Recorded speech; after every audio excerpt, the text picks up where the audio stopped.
Sit back, relax, and enjoy as Don Tony gives you news and reviews from AEW. Welcome to the party! Oh my God! Thanks for coming, Sammy! NXT. And it's over! Kross is here to ransack NXT souls!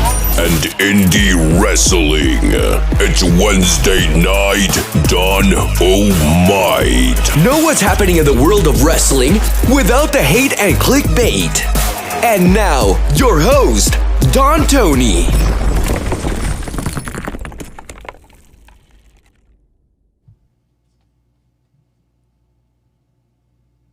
I tell you, I got to get used to these 8:05 p.m. starts. Good evening, everybody. I want to thank everybody for your voting, for determining how we handle this week's shows. With AEW airing Friday live after SmackDown. And as I found out yesterday, we got to do the same thing next week.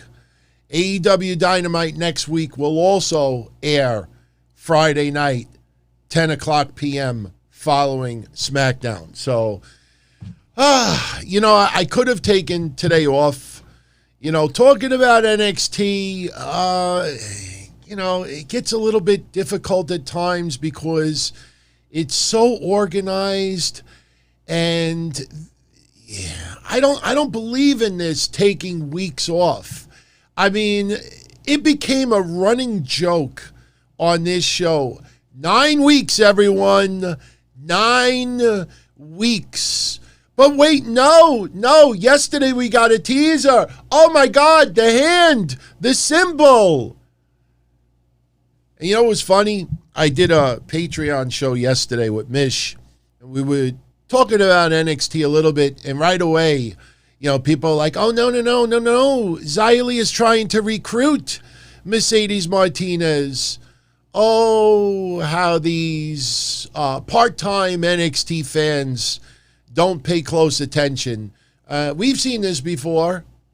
We've seen it before, just without the hocus pocus of the lights going out and Vape entering the arena. But some of you may remember that Xia Li drew the symbol on Casey Catanzaro's hand. I don't think Xia Li was trying to recruit Casey Catanzaro. That was playing mind games. Does this look like somebody who is trying to be recruited into Tian Sha? For some of you perverts out there, you look at this screenshot, and I can picture what you would be saying right now already. Kiss, kiss, kiss, kiss, kiss, kiss, kiss, kiss, kiss, kiss, kiss, kiss, kiss. We've seen it before. I don't know if I want to see Xia Li versus Mercedes Martinez. Because like we said about Cesaro taking on Roman Reigns, that might be the pinnacle of the remainder of his WWE career. Mercedes Martinez taking on Raquel Gonzalez might have been the pinnacle of Mercedes Martinez's remaining WWE career, NXT career. Prove me wrong. Let me tell you something, man. I freaking love Pete Dunne. I've been saying it for a long time now. That guy is a beast. Some people think that you got to be Andre the Giant size or you got to be 500 pounds to be a beast. That son of a bitch, if he got a hold of half these goofs on social media that won't even show you their face, he would choke him like a chicken. This would be Pete Dunne on them. That would be Pete Dunne. Prove me wrong. He would choke the shit out of him, and then after they're done and they're laying, gasping for air, he'd walk right by him and go like, I fucking love that. I wish I was evil enough to do bad things to people on this earth, just so after I'm done, I could just look at them and go, seriously. Oh man, if I had the balls to out some frauds on social media, watch them melt into disastrous garbage, and I would just look at them and go, but I'm too much of a softie to do that. Let's do it. Oh, I was experimenting something tonight. Let's do it. Wow. All right. We got some chat rooms going tonight. Yours truly has been trying to really take these shows to the next level, and that means taking calls, streaming some additional chats. We got Facebook on the screen. I don't know if anybody is on Twitter. I don't know if you could even chat on Twitter. But, just messing around with it a little bit. Prove me wrong. Seriously, this is social media. These are the goofs. Again, if you can't, and I give props to a few of you out there who have emailed me and DM'd me the last couple of days and like, DT, here's my face. Here's my face. You're right.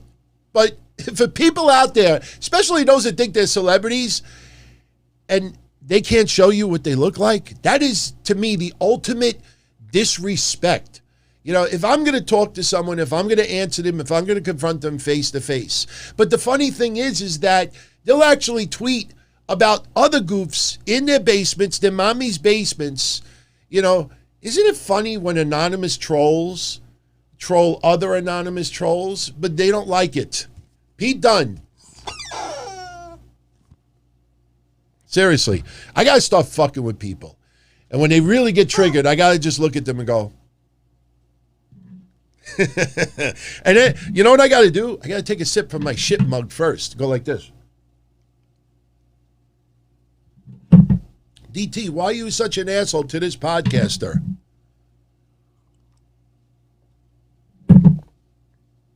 By the way, I know we don't talk about Raw or SmackDown on Wednesday nights, but just to make mention of it, I know I didn't get a chance to talk about it on YouTube yet. Mish and I had a entertaining conversation yesterday about, I almost said Mike Adamle, because we talked about that yesterday, and I said it would be very unfair to compare Adnan Virk to Mike Adamle, two totally different situations. But it was Friday on the Don Tony show that I said before the end of the year, Adnan Virk will be out of there. Did I think it was going to be this soon? No. But I expected him to be gone. He's just not fitting in. You try to be nice and you try to be kind, and we're in a world right now where we really should be kinder to each other. But you got to call a spade a spade. This guy is not equipped to be a pro wrestling commentator. He doesn't have it in the bones. He doesn't have it in the genes. Pat McAfee fit like a glove. Some people that are diehard wrestling fans still do not fit. Some people that aren't wrestling fans do fit. Now, we'll talk about Virk tomorrow. We'll get into it in more detail tomorrow. But Jimmy Smith, which a lot of you remember from the MMA world, and he's still going to keep those obligations, he is now replacing Adnan Virk. Instead of WWE just going with the two-man commentary team. I mean, my God, nobody talks about this. WWE has lost almost 1 million viewers pre-pandemic. You even look from 2020, a year ago. Pandemic was only around for 2 months. A year ago, they were at the second lowest rating in the history of Monday Night Raw. The year before, right around Memorial Day, they had the second lowest rating in the history of Monday Night Raw. May. And you would think the opposite. This is how WWE's become. I'm sorry to say it. If you really want to focus a point, I'm not blaming it on the women, but I don't think they realized how much damage they did to so much of the rest of their roster when they pushed Becky, Ronda, Charlotte. Every wrestler at that time that had big feuds, wanted to kill each other. Before they could talk about how they wanted to kill their rival in a feud, they had to praise the historical level of Becky, Ronda, Charlotte. A little bit too choreographed. They fucked things up, man. And you know what's sad about it? I was reading Michael Mulvihill. I do pay attention to things outside of wrestling. And I was looking at the ratings increases. This is a test. I don't think the chat is updating outside of Facebook and Twitter. If you are, you could chat, and I actually could see you guys, but I don't think it's updating right now. But, I looked at sports, and they were taking notes of ratings. And by the way, didn't we nail it on the head almost 2 weeks ago about Showbuzz Daily? Saw that a mile away. They did things on the cheap. They didn't take the proper responsibilities. They got their ass fried. The guy doesn't want to dig into his pocket to repair it and prevent it in the future. And Showbuzz Daily is pretty close to nothing. And all of these people that claim they had these big ratings connections over the last bunch of years are now scrambling because now they showed their card. They had none. They were kissing Showbuzz Daily's ass. Nothing. So I'm looking at outside sources to get a feel of how ratings are going for everyone else. PGA, up 20%. The NFL draft, the first round was up 11% compared to last year. Fox, baseball, up 12%. ESPN, Sunday Night Baseball, up 10%. The NBA playoffs that everybody's saying is killing the AEW, NXT, and WWE, it's only up 3%. But the point is, the NHL playoffs up 15%. We'll have the NBA playoffs, we'll have a better picture as the weeks go by. Point is, every sports ratings are up. Unless it's music or movies. Every sports genre, their ratings are up, except for wrestling. This past week, WWE's Raw, I think, was the second lowest in recent memory. I mean, you give us Reginald again? You didn't learn your lesson with Sasha Banks and Bianca Belair? Now you're doing the same shit with Nia Jax and Shayna Baszler? The fuck out of here. Seriously. Anyway, let me take these off for a little bit so the screen is a little neater. But now we got Jimmy Smith. This Jimmy Smith, everyone. June 2019, not even 2 years ago. I haven't watched pro wrestling since I was in grade school. The only thing that would bring me back would be Shail Sonin, is that how you pronounce his name, as a manager in WWE. He'd be the best heel mouthpiece since Bobby the Brain Heenan. Not the way you want to start. These people got to be careful.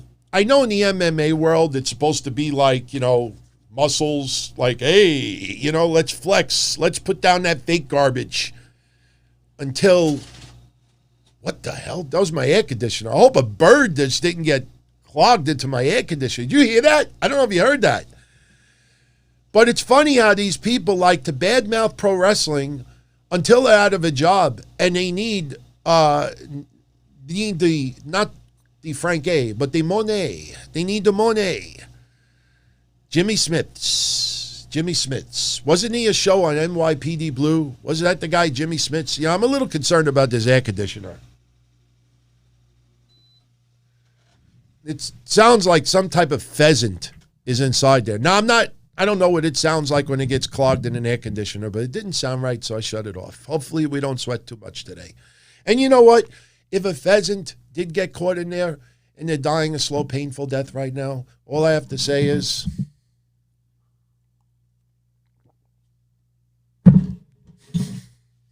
I'm serious, man. I'm going to get rid of that triggered thing, and instead we just do that from now on. People get triggered. Oh, fucking well. So this guy is going to start on Monday. You lost 1 million viewers in 2 years. How's about giving us a better fucking product? It's like a company. This is probably a good comparison.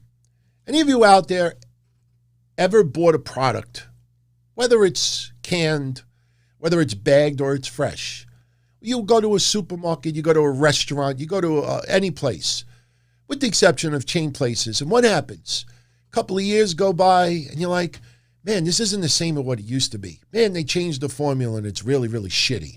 Man, this used to, I don't know what you did with this formula, but it's terrible now. How many times have you gone through that in your life? It might not have been anything majorly important, but you get behind something and then something changes, not as good anymore.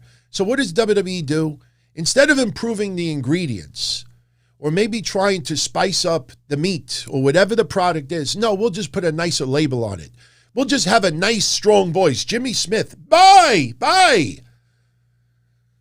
This guy is not bad on commentary. I'm going to give him a chance. The problem is, WWE, if he sounds like $1 million and he is screaming in my ear, Reginald versus Shayna Baszler, I could have a hot woman spread eagle in front of me right now and say, oh, tell me you don't love that main event. Tell me you're not enjoying Raw right now. Tell me, goddammit. I'd still say it fucking sucks, man. Jimmy Smiths. By the way, I'm wearing my Dexter Lumis shirt tonight. I don't look like Dexter Lumis, so I have no shot for Indy Hartwell. But they did this storyline yesterday of Dexter Lumis showing how brokenhearted he is of what Indy Hartwell did to him. And he's got a knife through his heart. And I didn't even pick up on it yesterday until I saw it today again. That's the scene in the massage parlor when Dexter Lumis, for some reason, it's okay for him to creep into a women's massage parlor and pretend to be the masseuse. And that's okay. Look, obviously this is going to lead to the kiss. And who knows? They're probably going to go on a date, and Dexter Lumis is going to be silent. Maybe he will say a couple words. Maybe he'll start busting out words. The guy actually could talk. I mean, I know a lot of you go back with him before he even came to WWE, so the guy could talk. But in this storyline, I could picture it. First date, I could picture them be, you know what I want to see? I want to see Indy Hartwell and Dexter Lumis on a roller coaster. See, I'm not kidding. And I want to see Indy Hartwell going, yeah! And I just want Dexter Lumis to be like this. And if you want to, the roller coaster is going up and down, you can be like this.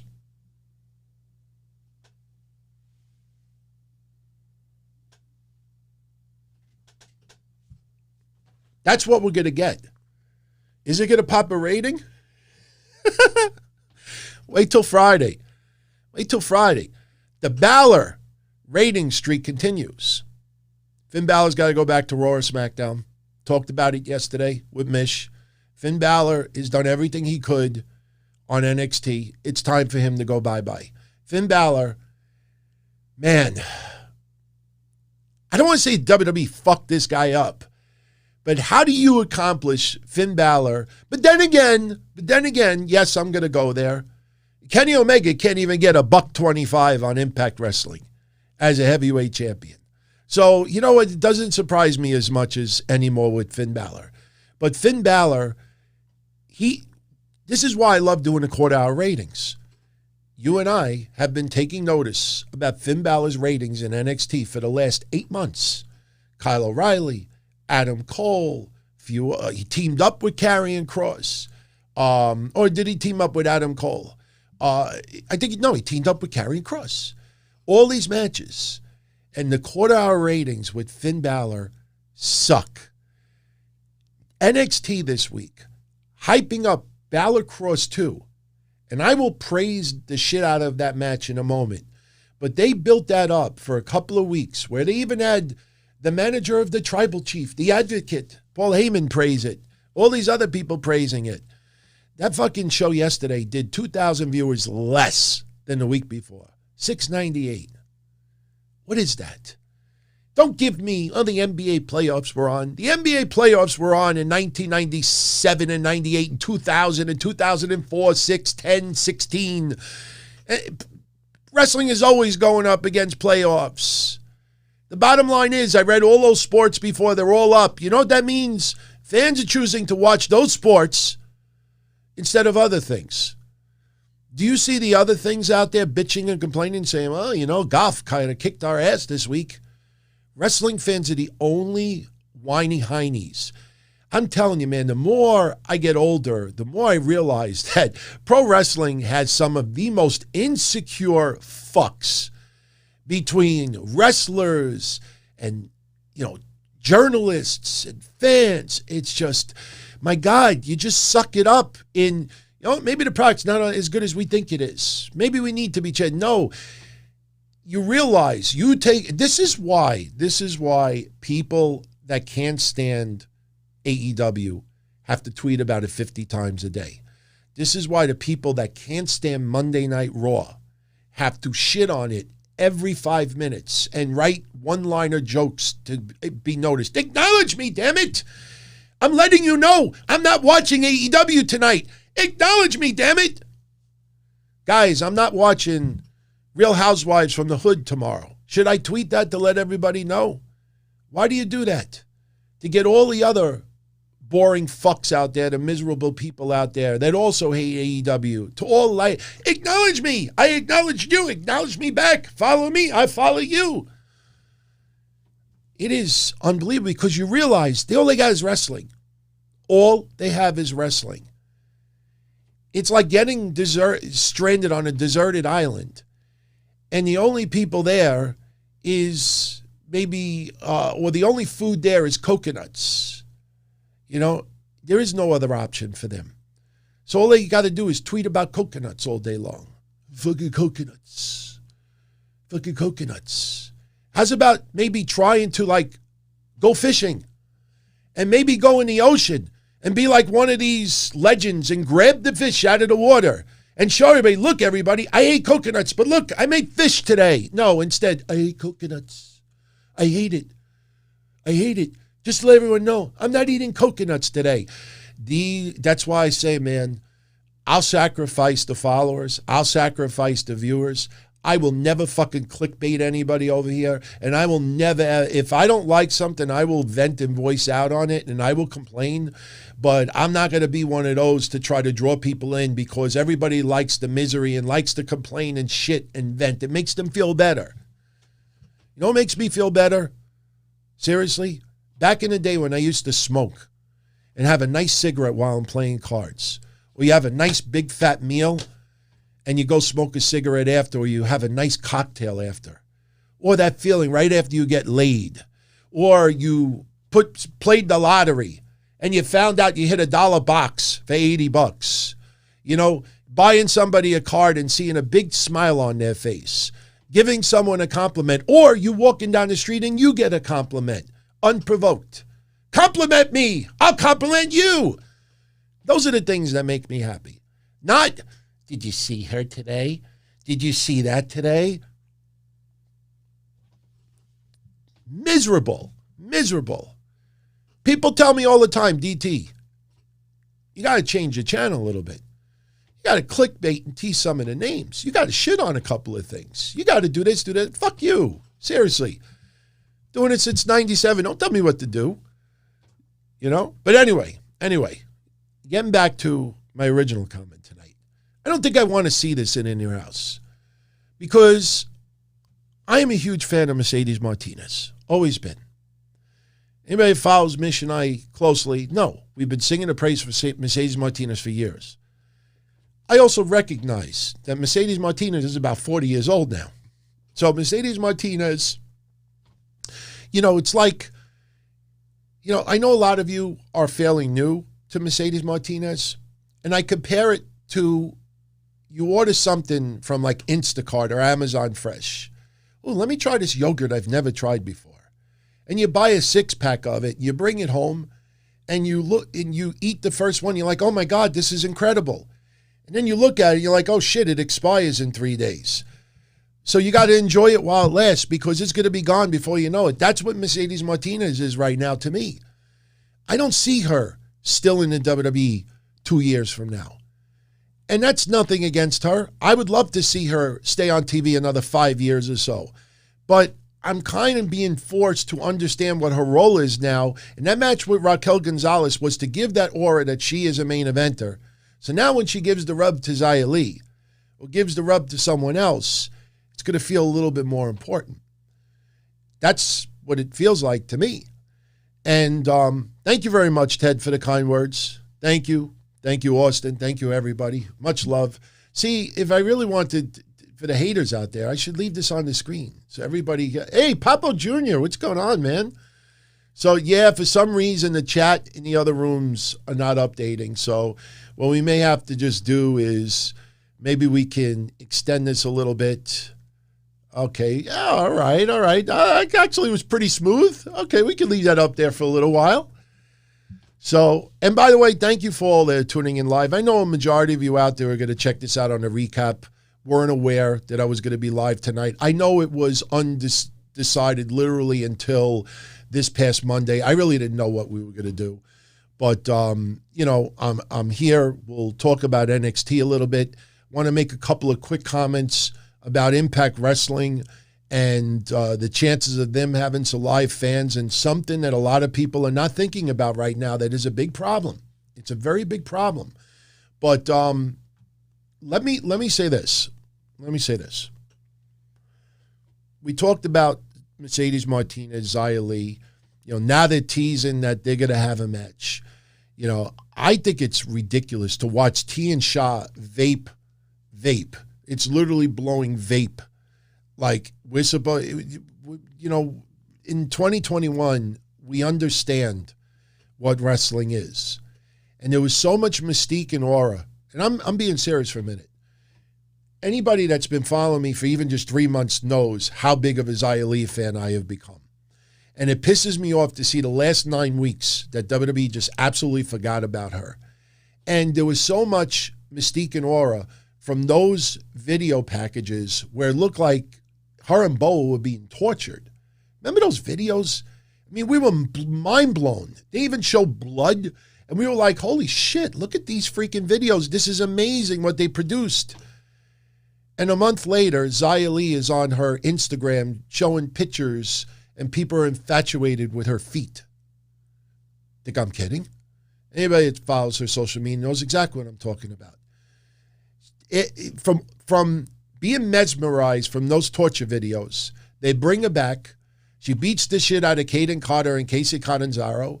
And then all of a sudden, TakeOver comes and she disappears. You put her on the milk carton.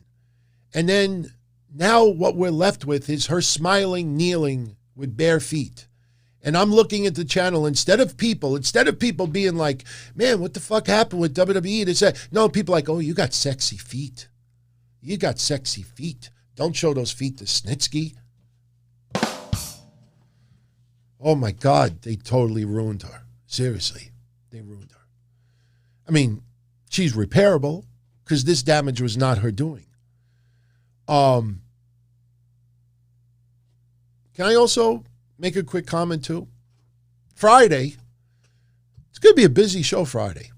Friday, I don't even know how I'm going to do this yet because I completely forgot to bring my laptop here. So I'm probably going to have to drive to the parents' house tomorrow to get a laptop because I wanted to stream AEW in the background live and talk about Dynamite as it goes down because I want to see some of these matches getting tweaked. I still don't understand the logic of not having Ogogo and Cody Rhodes be in a flag match or the loser gets their national anthem played. I mean, that is the ultimate USA versus, you know, UK or where Ogogo was from. I mean, just think about that. That, I think, is a must. That is a must. And I don't understand why it's that long, you know, for them to come up with something like this. The Orange Cassidy, will he tear up or will he sign the contract to not wrestle? This is just based on if he's cleared to wrestle. That's what the whole storyline is based on. So my intentions Friday here was to give you a SmackDown recap. While the show is going on, give you some on-air thoughts of what is going on with AEW Dynamite in the background. Then at the 10 o'clock, well, the midnight hour, which we would be about 2 hours in, I would give you my double or nothing predictions and get out of here. Obviously, we're not going to have quarter-hour ratings for AEW until Monday or Tuesday at the earliest. But, so Friday's going to be probably about a 2.5-hour show. That's what I expect it to be. I mean, I was going to do a Saturday show and do predictions on Saturday and talk about Dynamite, but I realized that a majority of you out there probably wouldn't even watch that show until after Double or Nothing airs. What's the sense of watching predictions after they air? So Friday's going to be a little bit hectic. But I want to comment about a match that was added today to Double or Nothing. It's a buy-in match. Now, I don't know if all of you out there got a chance to watch NWA their most recent episode, building up Camille versus Thunder Rosa. Number one contendership. Thunder Rosa loses. She can't, wrestle any other championship, whatever the fuck it was. To me, it was a dumb stipulation because you know, unless there's a contractual dispute, that ain't happening.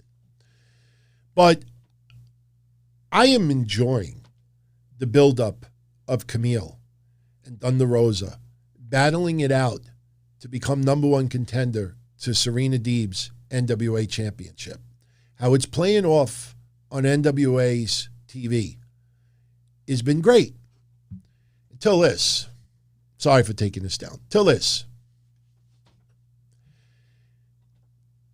I know NWA right now is almost like, what the hell happened there? NWA right now is almost like that breakup in a relationship where two people broke up, but they're living together and the other person cannot afford to move out yet. So that person is forced to sit in the house while his or her ex gets banged in the other room. That's what NWA feels like right now. You're building up a special storyline between Camille and Thunder Rosa for number one contendership. Just have Riho fly back from Japan and get a title shot on an AEW pay-per-view. I understand Rio beat Serena Deeb in an eliminator way back when. I get it. But just because that happened doesn't make it logical right now with Thunder Rosa and Camille are battling this shit out for number one contendership, and here's Rio that just pops up and gets a title shot. That's what NWA feels like to me right now. Now, you're not going to hear that from most people out there because they want to, be nice. They want the likes, the feedback, hope to get noticed. Get a retweet from somebody famous so it could become their wallpaper, or they'll have it, tattooed to their forehead. That's what it is. But the fact of the matter is, although I think Rio and Serena Deeb will have a fabulous match, I don't doubt that at all. You don't do that right in the middle of this number one contendership with Thunder Rosa and Camille. Storyline logic, if I was these two women in storyline, I'd be showing up at Double or Nothing, interfering with that match. We're the number one contenders. Who the fuck is she to get this match and this and that? I mean, I just think right now, and I'm going to say this too, and this is definitely something that is unpopular, but it's definitely something you all need to really start thinking about. And I'm dead serious. You really have to start thinking about this. The only pay-per-view that I give a pass for is NWA. All right? This pay-per-view is happening the first week in June. So it's still very early. And the main event that was announced was Nick Aldis versus Trevor Murdoch. I don't doubt that match is going to be great. Not knocking it at all. Okay? TNA, Impact Wrestling, Slammiversary. It airs July 17th in Nashville, Tennessee. Skyway Studios, Nashville, Tennessee. Anybody ever do any research on Skyway Studios? When you see all these people begging Impact Wrestling to have live fans at Slammiversary, has anyone out there ever bothered to look up if Skyway Studios can have live fans? Sure. Some of those studios have a seating capacity of 300, 400, but there's no food or beverage allowed in that building. So you're going to have fans there for 3-4 hours, no eating, no drinking. What are you going to do? Sneak a little toilet water in the bathroom? Does anyone out there ever stop to think about the capability or lack thereof of having fans at Skyway Studios where Slammiversary is happening? Anybody out there questioning, wait a minute, WWE announced last week their 25-city tour. As I told you last week that by this week we would get additional dates announced. And sure enough, just as we expected, today they announced 3 more dates. SmackDown, Friday, July 23rd at the Rocket Mortgage Fieldhouse in Cleveland, Ohio. Monday, July 26th, Raw is going to take place at the T-Mobile Center in Kansas City, Missouri. And Friday, July 30th, SmackDown will take place at the Target Center in Minneapolis, Minnesota. They announced those 3 additional venues today. I talked about this last Friday. No one online took notice of it. Yesterday, I talked about it on Patreon. No one online even took notice of it yesterday. 25-city tour, there's only 19 events for Raw, SmackDown, and pay-per-view during the time frame they announced. So there's 6 or 7 events that they have not established what it's going to be for. And I heard that as of right now, NXT, other than takeovers, really, they're not planning on touring. Did you notice something on NXT last night? I noticed it right away because I was very curious to see what was going to happen. And I didn't say anything online. Now, because I said it, you're going to see, the haters that are suddenly going to come up with this revelation. Did you notice how nobody from NXT yesterday boasted about WWE going back on the road? All they did was air commercials showing Raw and SmackDown stars. Did you notice no one from NXT cutting a promo about returning to the road? Because as of right now, NXT is staying at the Capitol Wrestling Center. You would think, why wouldn't they boast about going on the road anyway? Because WWE does not want to turn it into any negative. Oh, why isn't NXT touring either? So they want to give this aura that WWE is going back on the road. So here's the thing.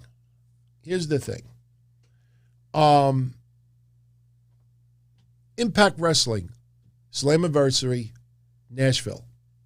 No fans. Middle of July, July 17th. Ring of Honor. Tapings, no fans. MLW, I think, is going to have fans again in the very near future. NWA, nothing announced for live fans. Anybody stop and think about probably the most important common denominator right now?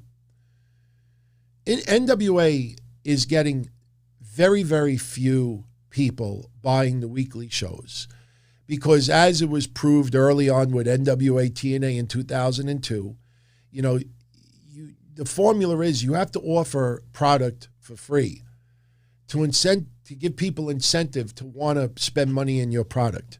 If you're going to force people to pay for everything, chances are they're not going to invest in it. I see a lot of podcasters, doing it for the love of this and the love of that and love of this, and within no time at all, give me money, give me money, give me money, give me money. People want to give money to people, who are not only committed for their fans and for themselves, but also they offer things for nothing as well. You shouldn't have to be forced to enjoy something every single time. And the NWA right now is making everybody pay for everything.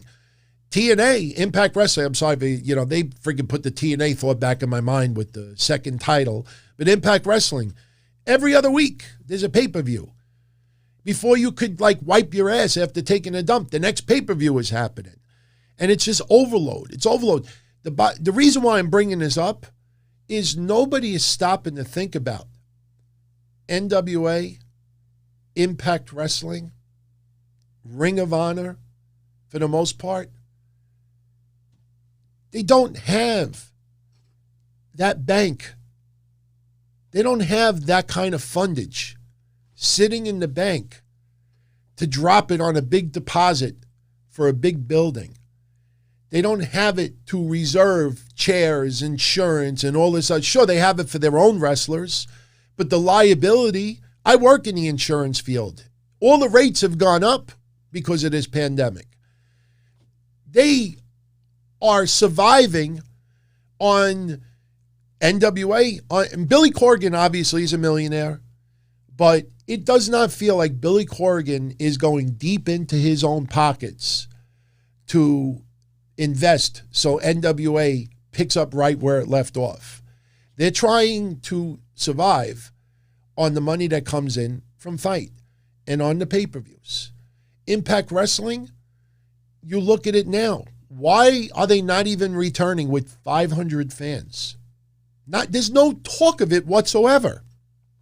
And if anybody, this is what the problem is these days. People are too lazy to look it up. I'm watching podcasters and bloggers begging Impact, please make Slammiversary attendance. And I'm sure it could be done possibly. But when you start looking into that building and understand that it's not meant for concerts, it's meant for people to perform amongst themselves. You could have a couple of guests in the background with a press pass watching their favorites perform, but it's not a place where it's set up to have live events and live concerts, and that's not what the studio, and even if it did, even if they got permission, what are you going to have, 200-300 people? 200 to 300? And as from what I understand, no food, no drink, and even if they did, certainly no alcohol. They don't have any liquor license. So I think the one aspect, it's very easy for people to talk about other people's money. But people don't stop to think, like, wait a minute. NWA, Ring of Honor, and, MLW, like I said, I heard things happening with fans. But you got to start concerning yourself with Impact Wrestling, because they went to Nashville for Slammiversary for the beautiful studio. Slammiversary is going to look epic on TV. They are going to have a really nice looking event. But fans are not the number one priority for these promotions right now. Getting money any way necessary. Now it kind of makes a little bit more sense why Impact Wrestling, accepted this Kenny Omega stuff and everything else, because they can't generate enough revenue. That's why if you even notice after these pay-per-views, and I kind of feel bad a little bit, you see some of these pay-per-views, oh, look, it's the Nintendo that we used in the hardcore match, and there's actually blood on it. We have it on eBay for $9. They auction everything off. I think somebody found a used Q-tip under the ring, and somebody autographed it. I'm being exaggerating here, but the thing is that I'm starting to get this perception that these companies do not have the money aside to go drop to reserve it in a building. Maybe for TV tapings, but there's so much money that you have to lay. You can't say, put it on my card. Check it out. I got the Smashing Pumpkins Visa card. That's not the way it works. So they're trying to get this money without the expenditure of having a live event with fans, with insurance, with chair rentals, with venue, with everything else. No, we'll rent a studio. We'll rent a studio. Enough to put the ring and a bunch of pyro and this, and that. And we'll hope that we get a great buy rate. We'll have Mauro Ranallo commentate. We'll bring in Kenny Omega. We'll do this, we'll do that. But the fact is, the longer, do I think some of these promotions will have fans by August? It almost feels like they have to. But as every day goes by and you hear these bullshit excuses, we're working on it. We're thinking about it. We're trying to line up the right place. We're trying to do this. WWE, AEW, I have no problem whatsoever. Why? Because they have money on the side to lay out for these venues. These promotions are trying to hit a jackpot with a pay-per-view buy rate and then use that money to put a down payment on a venue. Trust me, I used to do a little bit of indie show stuff with Mass Maniac where he let me financially get involved a little bit, and I made money with the Mass Maniac. But I understood very, very quickly that even for an indie wrestling show, sometimes you would have to drop 10 G's to have a remotely decent card, $10,000. And then you think about the caliber of wrestlers that are on these cards. That's why you see Big Cass showing up. That's why you have Kenny Omega. That's why they're teasing this and teasing that and teasing this. They're trying to get, it's almost like somebody on YouTube with these shorts that everybody does now, and they're trying to find the one video that gets them viral. Now, for these promotions, they're not going to go viral with this stuff unless they land CM Punk for a show. But they ain't going to land viral. But if they could get the right combination of wrestlers or the right storyline that could generate them 10,000 buys, now the money they can, but remember, it takes time to get that money as well. So I know this might be a little bit boring, but this is the side of these promotions that no one is going to talk about. And this is a very big deal because, again, Slammiversary is Impact Wrestling's biggest show of the year. And they chose a studio where on TV it'll look great, but there was never a discussion, serious discussion about fans. And even if they were able to work out some magic that would kind of go against this building altogether, we had 200 fans, Slammiversary, come on. I can go to a barbecue next weekend with 200 people there. So keep that in the back of your mind. Every time you see people online teasing fans, trust me, fans are not stupid. Sooner or later, they're going to figure out what you and I are already talking about. And they're going to start getting pissed off at these promotions. That's why when you hear some of these deals, you don't ask yourself, there's no forbidden door. There's no forbidden door. You know what that door is? Hey, man, I can't afford this luxury suite in the hotel. So why don't we all chip in and we could all stay in the room together? That's what the forbidden door is. That's why you see some wrestlers showing up one and the other. Hey, man, I can't afford these two guys on an exclusive deal. But if I give them a little bit less, but then they could work for you, and then they could work here, and then they could do this, and then now I could kind of afford it. It's almost like they're buying stock in a company where they can't afford the stock, the company itself, so they'll buy some small shares. So Gallows and Anderson, Impact Wrestling may have 70% of Gallows and Anderson shares. AEW has 15%. And this one may have 5%. And New Japan, forbidden door. It's just, we can't afford to have some of these people under exclusive deals. So we'll share. That's what the forbidden door is. It's smart business. I'm not criticizing the business. But don't fall for this. The forbidden door has been knocked down. The forbidden door has been knocked down. You would see much higher ratings and much bigger pay-per-view buys. And again, if Impact Wrestling really did the crazy pay-per-view buy rate that everybody was saying, they would have revealed the number. Why they don't reveal it? Because, trust me, if somebody hit it big, when they get decent ratings on Access TV or whatever it is, they're quick to tell everybody the number. Why wouldn't you tell the pay-per-view buy rate also? So they know when people out there, because they're not the ones touting it, they can't be accused of lying. But if some of the people that gush over them say, oh, they got 8 times the pay-per-view buy rate, they don't try to clear it up. They just sit back. And then if they're ever challenged on it, if ever it's proven to be wrong, they'll say, we never reported that.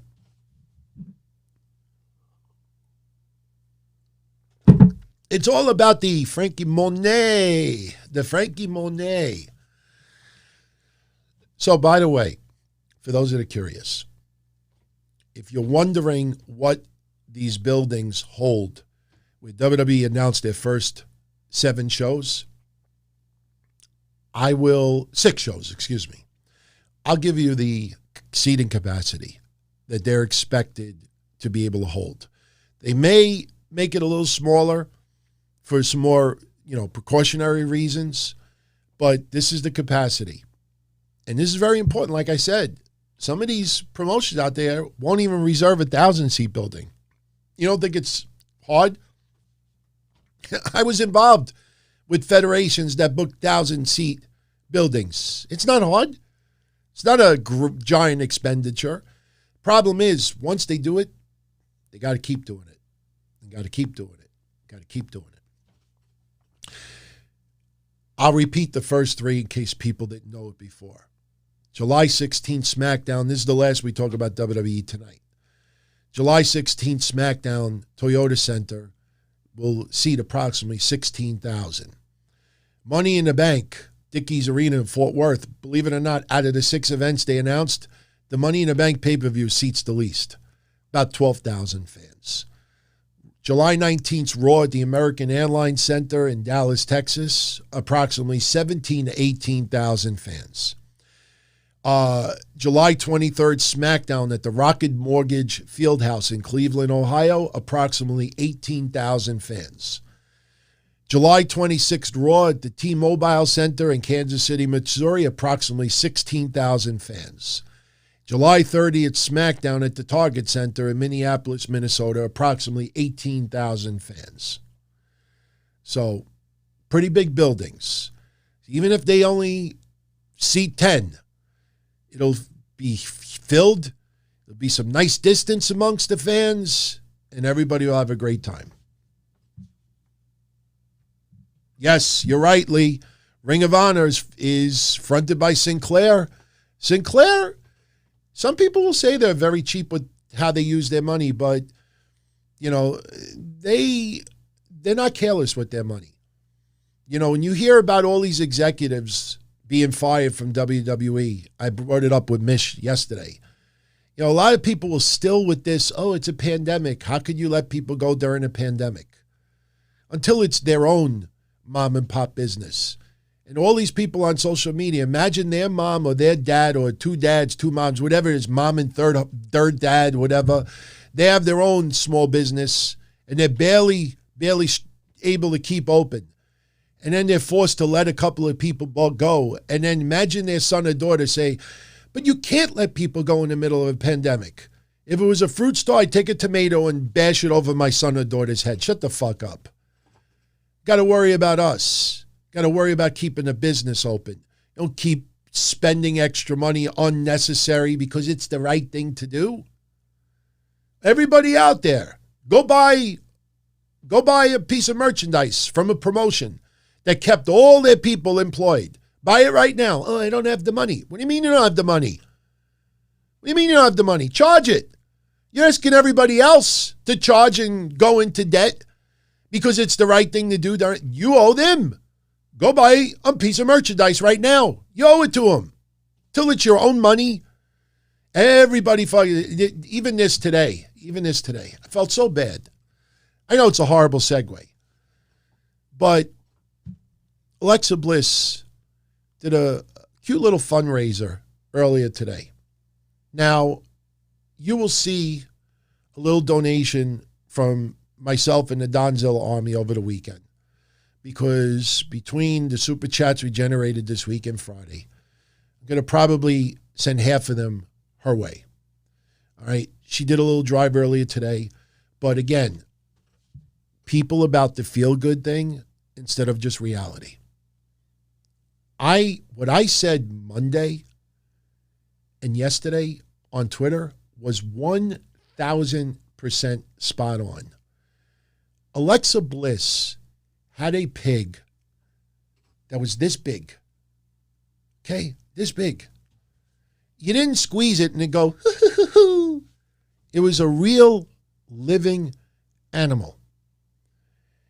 And what I said on Monday was that they let her stay home because her pig was very close to death. It was dying.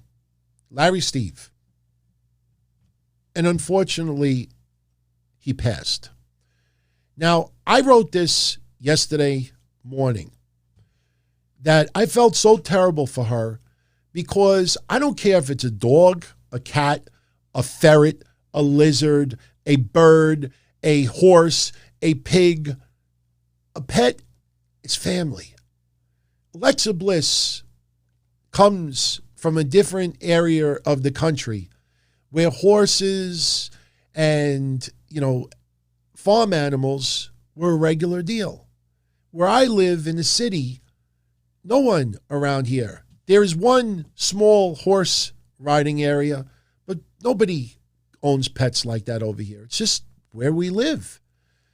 So Alexa Bliss, unfortunately, she had a situation, and I wrote this on Twitter, and this is the difference between these tweet fucking PC, spend everybody else's money, but as long as I get a like or a follow, I look like I'm a saint. Alexa Bliss was very frustrated Monday because her pet pig was dying, and a lot of vets refused to treat the pig. And when you write something like that online, she did it out of love for her pet, a part of her family who was dying. And because her good heart, she would stop and help anybody that would need help, spur in a moment. She couldn't understand why they couldn't do it for her. It had nothing to do about fame. It had nothing to do about anything else, but this is just the facts. And this is why sometimes you gotta keep your eye on facts than anything else. What I said on social media yesterday morning is that unfortunately, Alexa Bliss's pig was too large, and regular veterinarians cannot treat a large animal like that.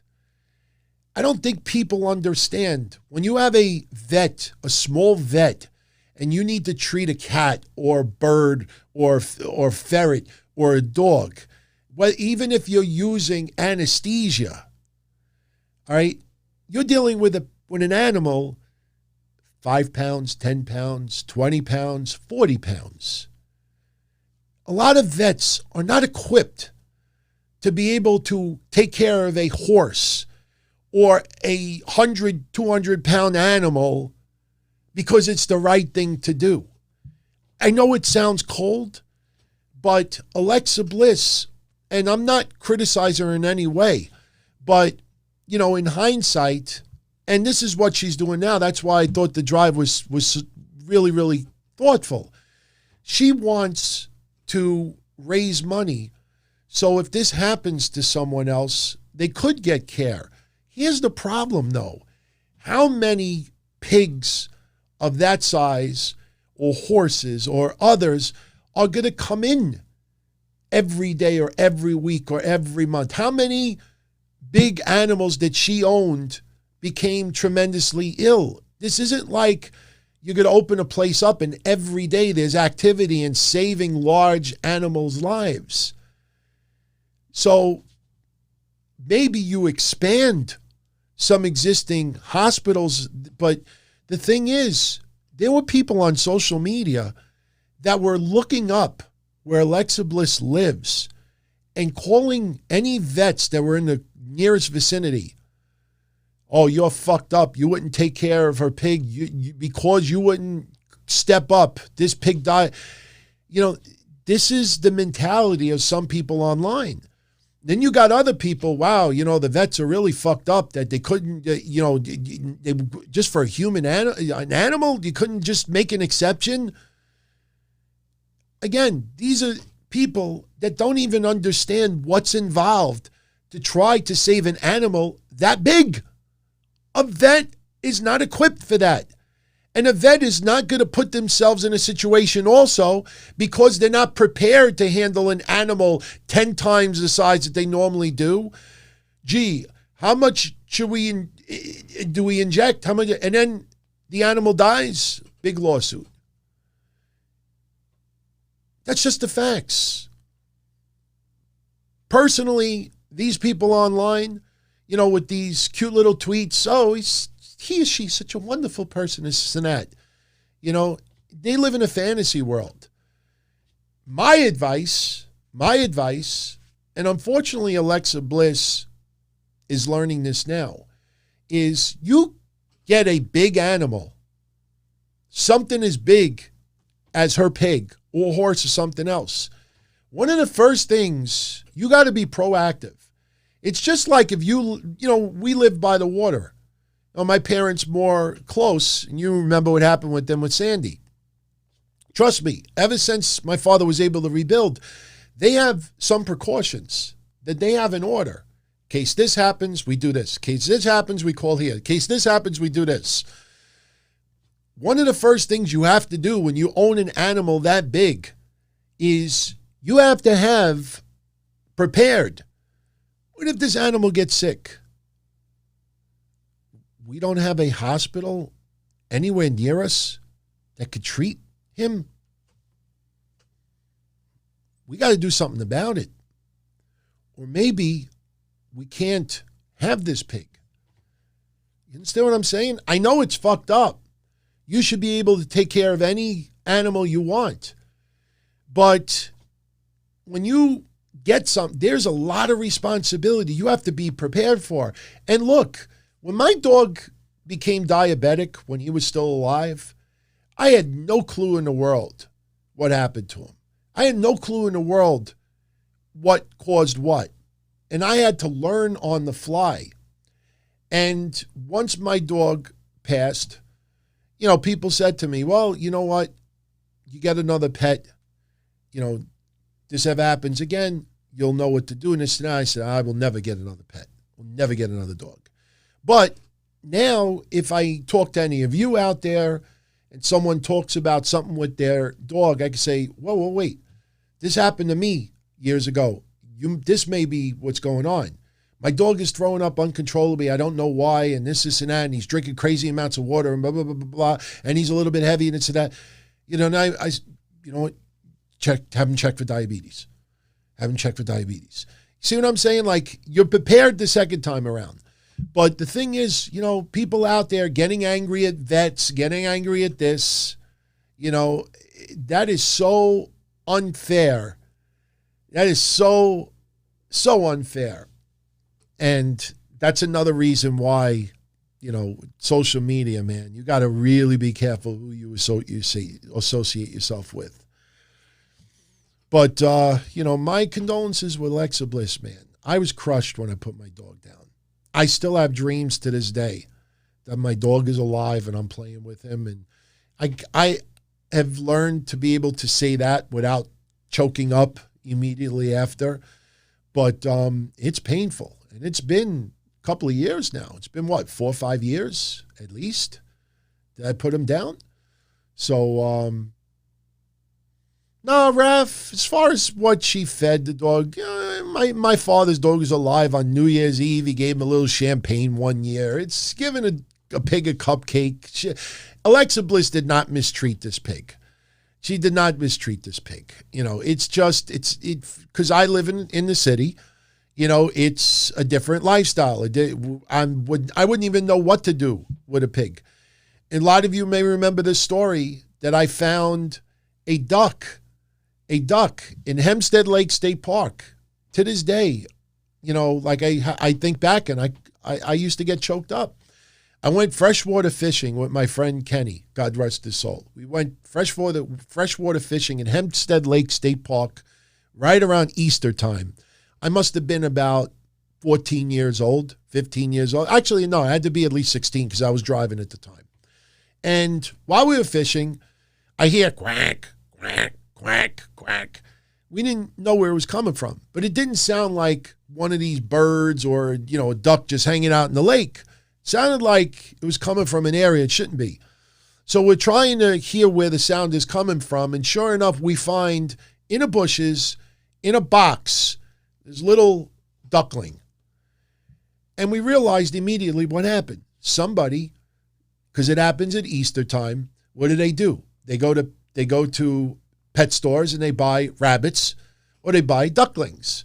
And somebody must have bought a duckling for someone for Easter and then realized, I can't take care of it. And they put it in a box and they dumped it at the lake. I took it home.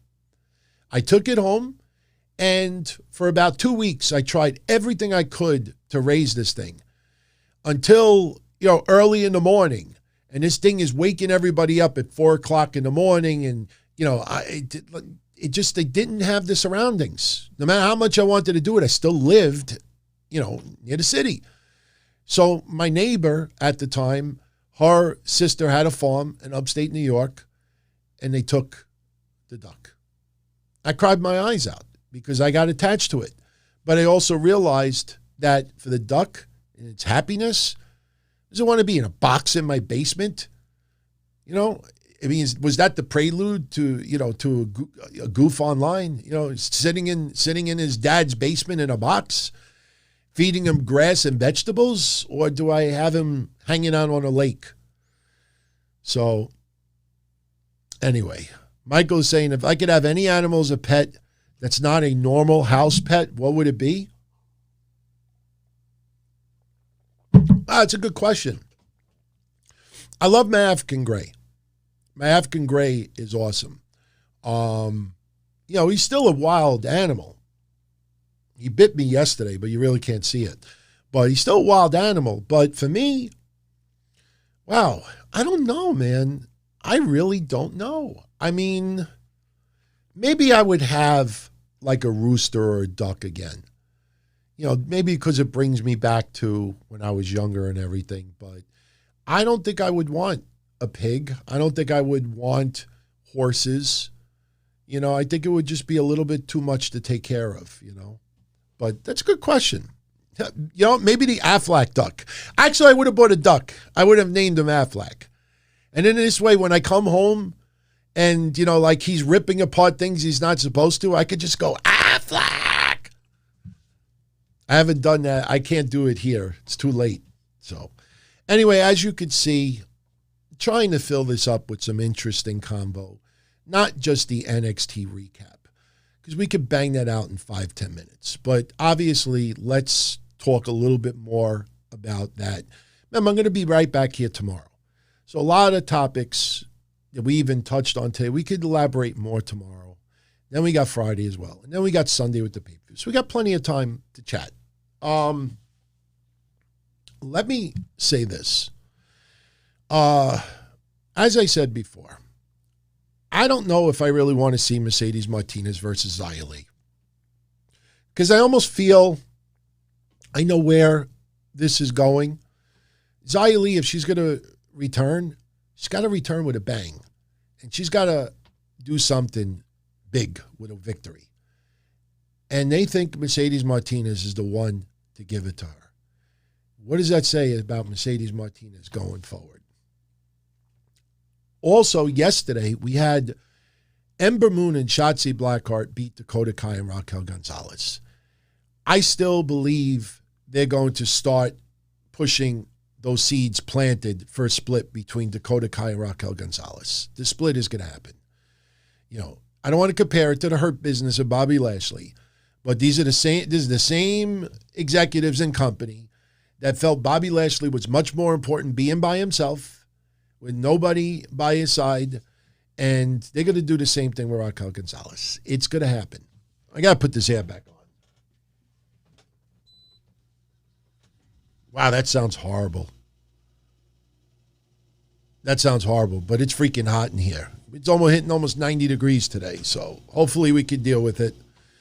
But, you know, Ember Moon gets the win on Dakota Kai yesterday, and after the match is over, they lay out Ember Moon, and then Raquel Gonzalez goes on to pretty much destroy Shotzi Blackheart. Smashes her in the corner, smashes her in the plexiglass a couple of times, and the whole time they're doing it, it's funny, like Ember Moon gets hit with a move, and she'll kick out at 2. But when the match is over, she'll be like this for 5 minutes. And Shotzi is getting her ass handed to her, and Ember Moon is in the corner like this. Like me when I wake up in the morning, you know. And now, because Raquel Gonzalez said to Ember Moon, "You're next," we may actually get Raquel Gonzalez versus Ember Moon. And you know me. I'm a fan of Ember Moon. I defended her a lot the last 6 months or so, where a lot of people just thought it was fun to criticize her. I don't know if I want to see Ember Moon versus Raquel Gonzalez. What this feels like to me is you really have no big feuds planned for Raquel Gonzalez. I don't know. What did Lee say?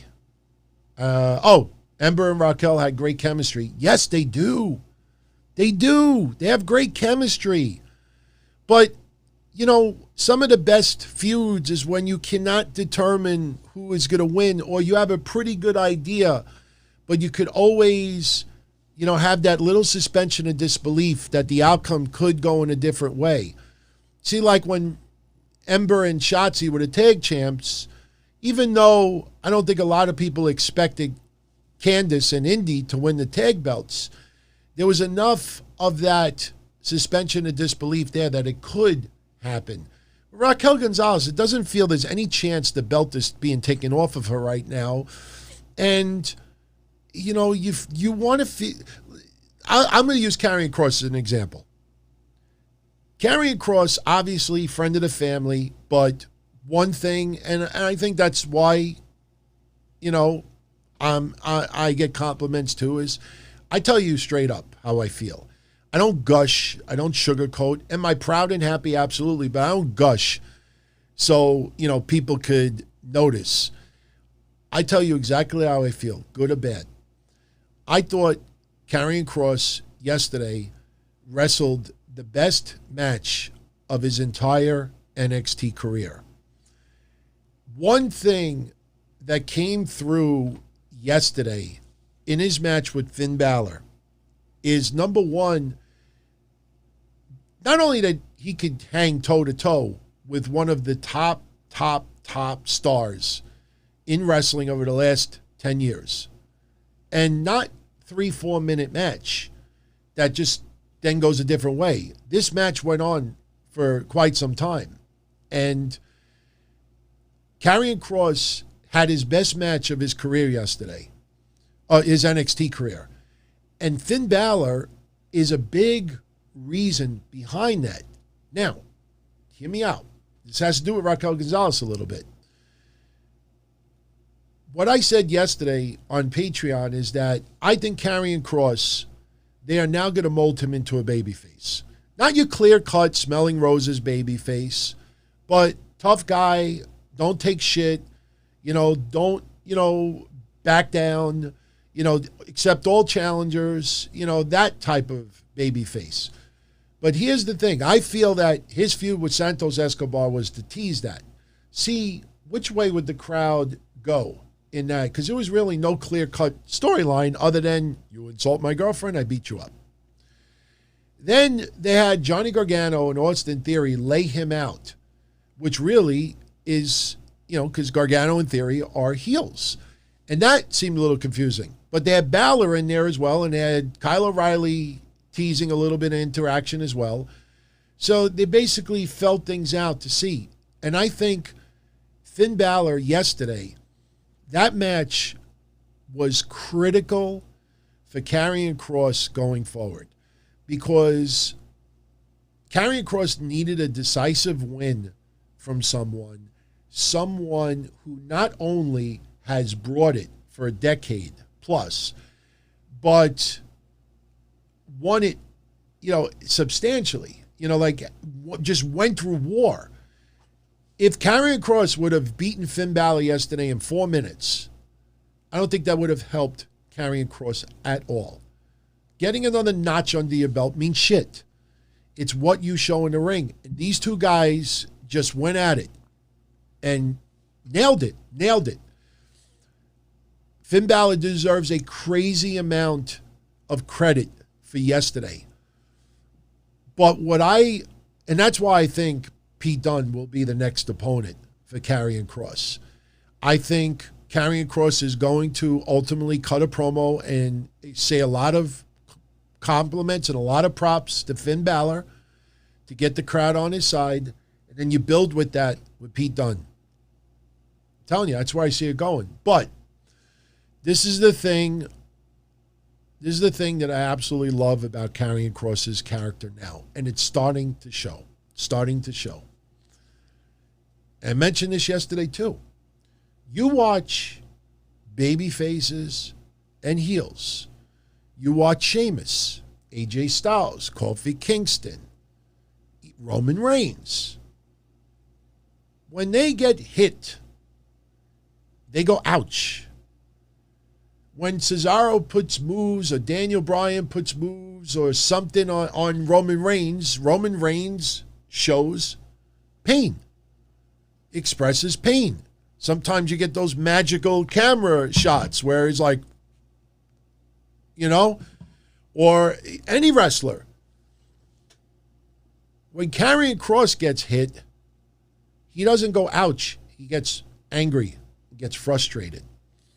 And I think that's more of an MMA type deal than anything else, because that happens a lot in MMA. In MMA, there's a lot of mofos out there, a lot of badasses, legit badasses, that when they get hit, they get angry. They don't go ouch. In wrestling, a lot of people, look, Bret Hart, one of my favorites of all time. Bret Hart used to make other people look like $1 million because Bret Hart would sell the pain of their moves. Karrion Kross, sometimes when you get him off his feet, he will show pain, obviously, because that gives you the suspension of disbelief that his opponent has broken through. It may actually destroy Karrion Kross or beat him, but that's when Karrion Kross literally hulks up. And some people may say, oh, he's no-selling. But no. You watch Karrion Kross closely, he gets hit, and this is all storyline, but this is his creative mind at work. I got to hold my mug for this so I don't make a mess. And Karrion Kross walks out of the ring after getting hit. What does he do? Does he hold his head and express pain? No, he punches the freaking thing. He's like, why did you let him do that? He gets frustrated and gets angry. And that's something that really comes across in his matches. Phenomenal. Thank you, Roger. Thank you, my friend. By the way, I want to just give a couple of quick shout-outs. Puffy89. Oh, you're very welcome, my friend. I took care of everybody with their prizes earlier today. Patreon, I'll finish the entries tonight. Haven't had a chance to yet. Will there be a predictions contest on YouTube for Double or Nothing? Yes, there will be. I will be posting the thread Saturday morning. It'll give everybody, for our YouTube channel members, 24 hours to post your entries. It'll be pretty much the same like before. I was going to go Papo Jr.'s idea with some tag matches, like who gets eliminated, but there's so many matches for Double or Nothing already. I don't think we need to be that detailed. And if anyone out there, if you want to take part, you could just become a channel member. And look, you don't have to break the bank. I know there's some people with contests out there. You got to contribute $10, $50, $100 to take part.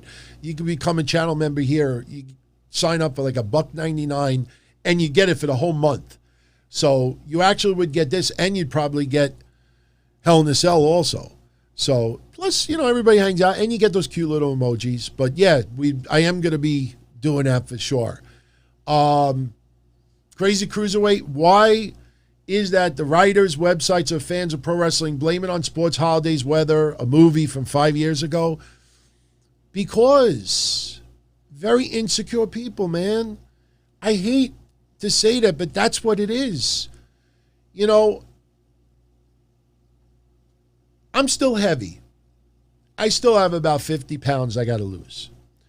One thing I always remember as a kid with my father, when I was maybe 16, 17, 18, and I started really putting on pounds from drinking and not doing much and just hanging out, playing video games, going to the park, whatever.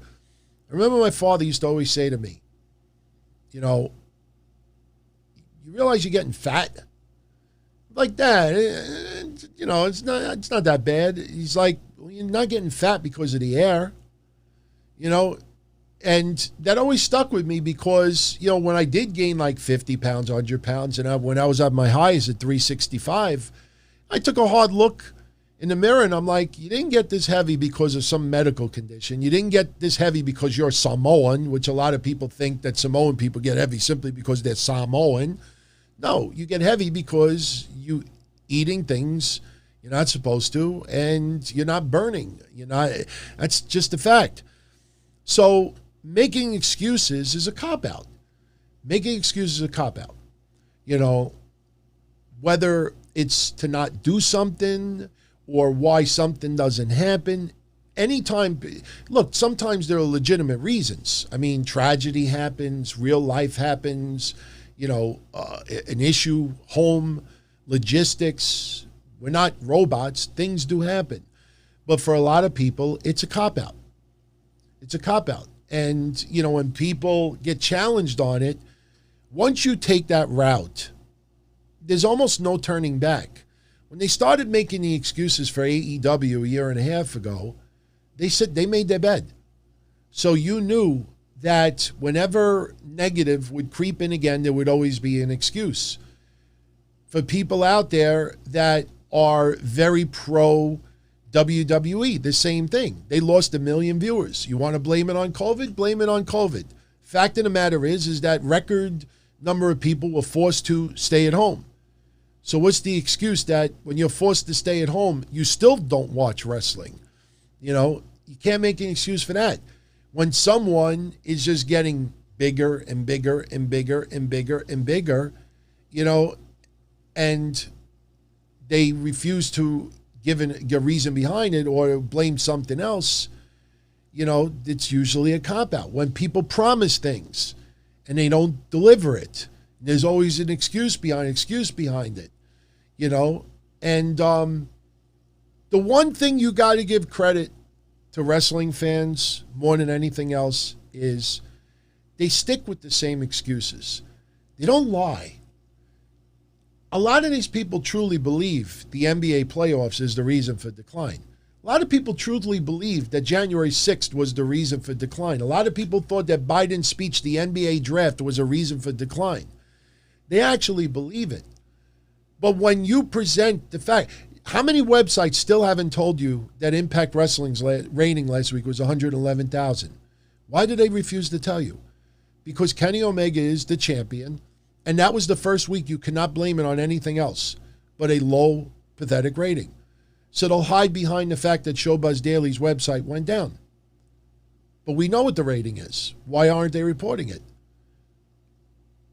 So there's always an excuse, man. There's always an excuse. Yeah, the NFL draft will be another excuse. And thank you, Roger, once again. Thank you, my friend. I actually did have eggs for breakfast Sunday morning. I kid you not. This is getting a little bit flat. Mound of shit. I don't have coffee in here today. I have sparkling water. But thank you, Roger, for that. Let me throw some comments back up here. Yeah, I'm sorry that other chat room didn't work. Damn, I had it all lined up. Didn't work. That's all good. It's all good. By the way, I want to give a shout out to La Nostra Famiglia. So, I don't know how much this... Getting back to what I was saying before, I don't know how much Ember Moon helps Raquel Gonzalez. Karrion Kross got so much help yesterday from Finn Balor. It's not help in the ability department. Finn Balor legitimized Karrion Kross's title win. Finn Balor putting on an epic match with Karrion Kross, and Karrion Kross going toe-to-toe with Finn Balor. Finn Balor helped Karrion Kross so much yesterday. Give the rub, if you want to go that far. Karrion Kross is much better off because of that match with Finn Balor yesterday. I don't know how much more Raquel Gonzalez will be better off after having a one-on-one match with Ember Moon, simply because Ember Moon, although had a decent run in the last bunch of years in wrestling, a lot of people also include disappointment. And I think that Raquel Gonzalez might need someone a little bit higher up, like an Io Shirai, for example. I'm tired. Wake up. It's been 7 weeks, 6 weeks. I'm tired. Io Shirai deserved a well-rested vacation, no question. But as much as people may not want to see that, I think Io Shirai losing another match to Raquel Gonzalez will help Raquel 1,000 times more than Ember Moon would. Just my opinion. Pete Dunne beating Bobby Fish yesterday. I enjoyed it because I'm a fan of Pete Dunne, and I think Pete Dunne versus Karrion Kross is the way to go. In fact, here's my warped mind. No, I'm not looking forward to it. I don't necessarily want to see it, but I'm going to throw it out there because no one else will. Tell me how epic it would be if Pete Dunne attacked Karrion Kross. Anybody know where I'm going with this? Or something happened in the ring. Please, Karrion, do not get mad at me. I am not saying that this is Scarlett Bordeaux's fingers. But I can imagine Pete Dunne grabbing Scarlett Bordeaux's fingers, going like this. Well, we don't want Scarlett to make that sound, but this looks so pervertedly sexual because it's his legs. But pretend, when Pete Dunne always goes like this with the fingers, he's got to do that to Scarlett. Seriously. She couldn't do it with the claws. You might break those claws in half. But I'm serious. Tell me. Yeah. No, but seriously, Pete Dunne should grab her fingers and go like this. I'm telling you. As funny as that would come across, imagine him doing that. Karrion Kross immediately covers. Because one thing that they have built in a storyline, you fuck with my woman, I'm going to kick your ass. Austin Theory just looks the wrong way at Scarlett, and Kross is going to destroy him. You know, as Santos Escobar and others. Pete Dunne does that? Come on. Pete Dunne does this to Scarlett's fingers, and then he looks at her and he's like, oh, man. I don't know how much they're allowed to, pitch storylines, but I know, and I'm not saying it bragging-wise, but I know that few people in NXT watch some of the stuff I do. I'm telling you, if Pete Dunne ends up being the one to feud with Karrion Kross, he's got to do it. He's got to yank her fingers and then just look at her and go, oh, man, that's epic. Epic. You know, Karrion Kross, very protective of Scarlett. And that's been portrayed in the storylines, too. Trying not to get my chicken wet. I get the water right here, so. But where's this leave Bobby Fish? By the way, where's Kyle O'Reilly yesterday? I understand that, but didn't Bobby Fish, come to the rescue of Kyle O'Reilly the week before? I mean, I know they'd gone their separate ways, but Kyle, what was he doing in the back? Playing video games? Trying to see which denim jacket looked best for NXT? See what I mean about continuity? I mean, why do they not think of little things like that? Just saying. SoFly says I could have Scarlett try to slap Pete Dunne and he grabs her hands. Yeah, I could see that too. Seriously, we got to see it, man. Please, we got to see it. In fact, any of you out there, I keep looking at my arm. I don't know if you can see this. You see that red? I burned my arm again today. See the red right under my wrist? Yeah, I think you can see it that way. I dropped coffee on it. I think you could see it. So I have this pad over here, I have it taped, and it's holding a little bit. When I lean on this side, it's like, ouch. I burned my arm. So, but seriously, if any of you out there mingle with Karrion Kross, or, tell them, say, DT said that, well, I wouldn't say that, actually. Tell it to Pete Dunne. Even though you'd be like, who's he? I don't think he knows who I am. But, we got to see that. Break the fingers. Seriously. Just break the fingers, let the cat nails go all over the place, and let him just look at it and nod his head and look the other way. What about Hit Row, Lee? I brought it up yesterday. I like the group. Big Dollar, Top Dollar, I like him. Cutting the raps like the New Day, John Cena, and others, we've seen the diss raps before, and there's been many others as well. I'm fine with it. The Usos did it too. I just don't see any of them going for Karrion Kross's title right now. That felt like the same thing that Tony Storm did 2 months ago, cutting a promo wanting the Ito Shirai's title. And then Frankie Monet, when she first came in, she wants the title. And then I think it was Zoe Stark came in and she wants the title. That's what it felt like yesterday. I like the group. I don't know how much more it'll catch on, but I like it so far. And Top Dollar, I'm enjoying. Look, Scott and Adonis, we already know what they can do. Scott, I still remember some of the things he did in CZW. So the guy could go. It's just, even though it's NXT and not the main roster, they still need some type of character and they have to connect with fans.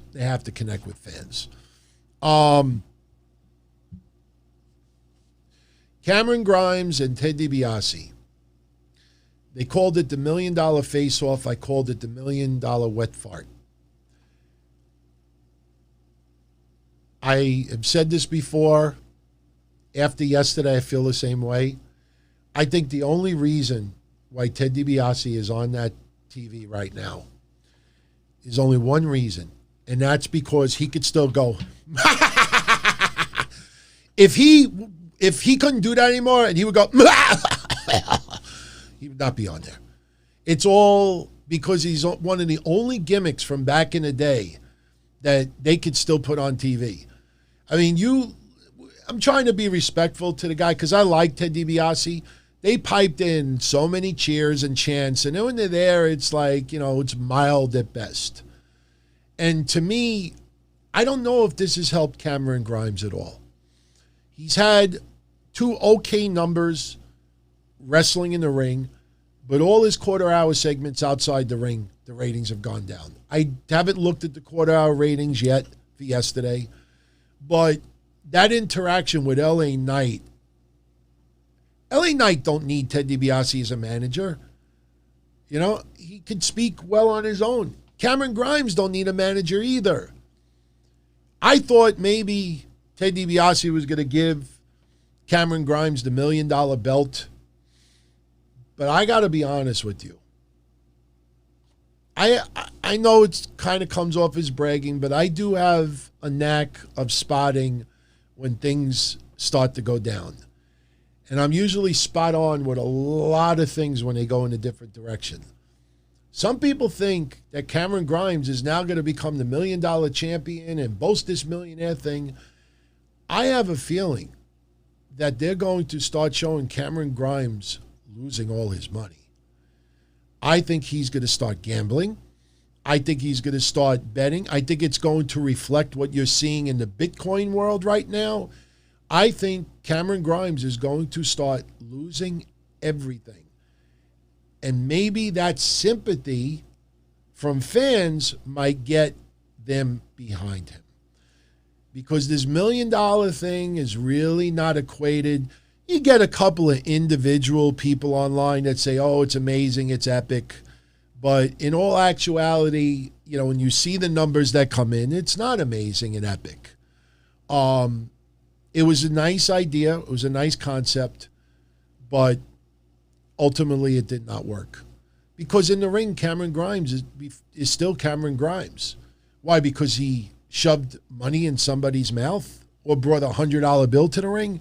It's the same fucking wrestler that nobody wanted to see wrestle in the past. So I think he's going to start on a losing streak. Maybe not right away. Maybe, LA Knight with the $1 million title. I'll tell you the truth, Psycho. I'm going to throw something out there that just hit me. I am no way trying to compare these two guys.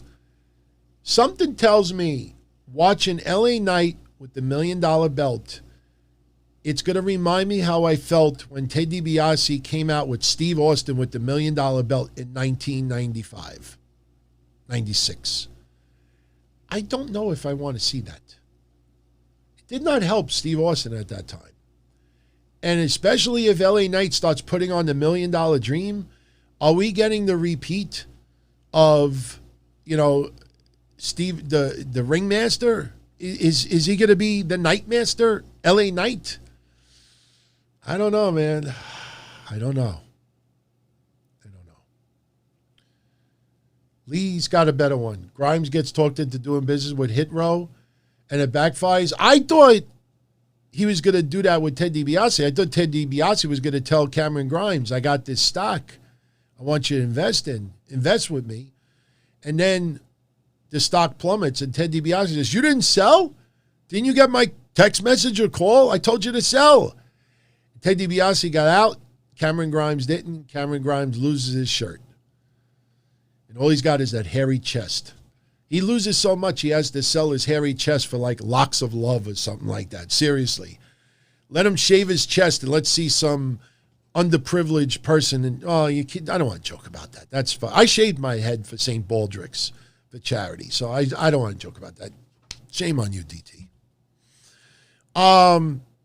Frankie Monet beating Cora Jade. Pretty much a one-sided match. I think Taya Valkyrie did a fabulous job. She feels important. She feels WWE's done WWE's done a better job of Frankie Monet than LA Knight. Because I still remember when LA Knight debuted and some people were gushing on social media, even though they paid very little attention when he was Eli Drake. But I think WWE's done a fabulous job building up Frankie Monet. She felt like she was a big star. And look, she was a big star. In Impact Wrestling, her work in Mexico, she earned it. She earned it. And who knows? Maybe she ends up going up with Raquel Gonzalez in the very near future. But we'll see where Frankie Monet goes from here. I was going to do that predictions contest on Monday. Let you all predict who's going to be Frankie Monet's first victim. I was convinced it was going to be Casey Catanzaro. They went with Cora Jade, which surprised me. But still, I mean, Frankie Monet looked fabulous yesterday. Jamie, I think Frankie Monet she is 37. She might be around 37. But if this even makes sense, she's a young 37. She could still go, And look, some people in their careers, because their careers have been more of a mat game than anything else, their careers are extended a lot longer than others. So I think she still has a lot to give. I think she will. I think what they are going to do with her now, remember, Mickie James' age was not that far off than hers. So I think ultimately this might be a little bit of hush that WWE refuses to give anybody a push over a certain age, especially on the women's side. And there is that perception over the years, let's be honest. But I think some people forget how old Shayna Baszler is, how old some of the other wrestlers are. They're older than you think. Frankie Monet, Taya Valkyrie did a spectacular job. And it was very cool to see John Morrison on social media yesterday. Proud to see her doing what she was doing. You think about his illustrious career, and he came across yesterday like a fan seeing their favorite wrestler debut in another company. Seriously. I think she did a fine job. And let's see where it goes from here. Santos Escobar confronting Bronson Reed. I don't know how I feel about that. Bronson Reed celebrating yesterday his win. And, just basically to show anyone out there, if you put your mind to it, you could be a champion. Not necessarily a wrestling champion, but you could be a champion in anything that you do. You got to go out there and you got to earn it. That's what I always say about social media. There are people out there that everything about their superhero lives has been done first in 160 characters and now 320 characters. But at the end of the day, a lot of people take a step back and say, wait a minute. Other than the tweets that people have been feeding me, like, there's like not an ounce of proof of anything that some people say. And you realize how tempting and how easy it is to make yourself something that you're not. You look at anybody that has overcame.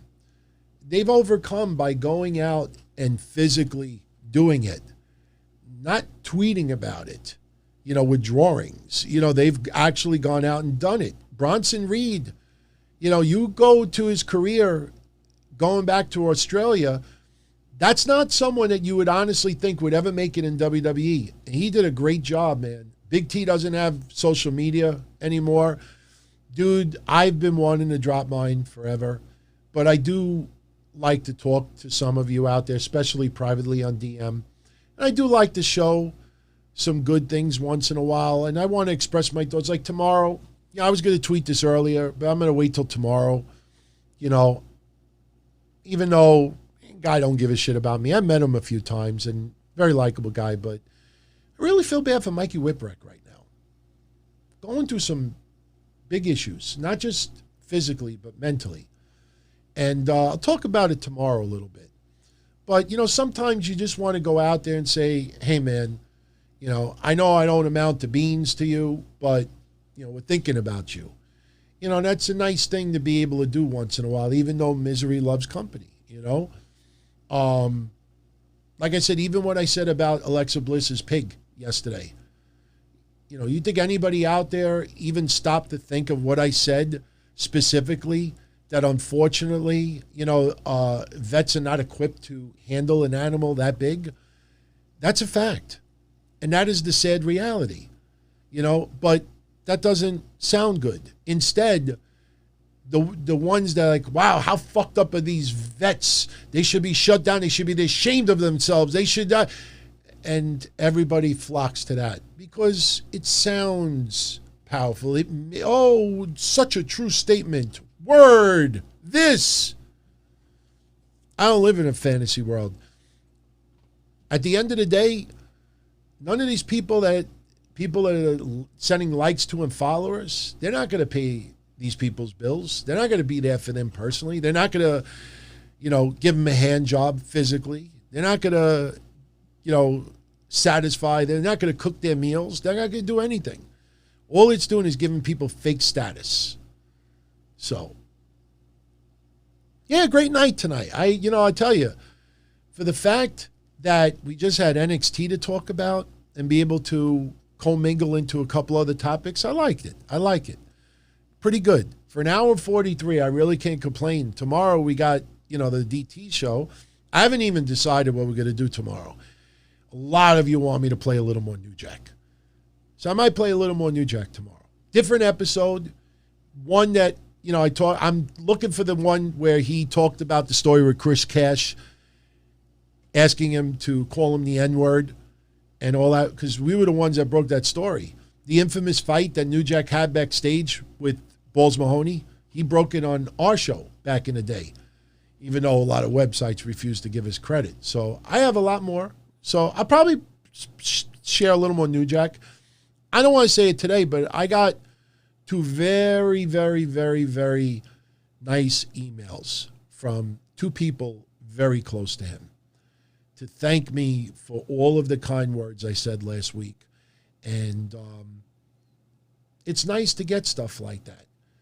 Just knowing inside that some people out there do smile from this stuff. I don't want to smile because, we should not all be smiling because we're canceling someone out. Velveteen Dream stuff, Mission, I had a powerful debate the other day, and I'm proud of it. I'm proud of it. And like I said, joking around with Lee earlier today, this is why another reason why I love to do YouTube. If that debate that we did on Monday was prior to 2020, this is what the screenshot of that debate would have looked like.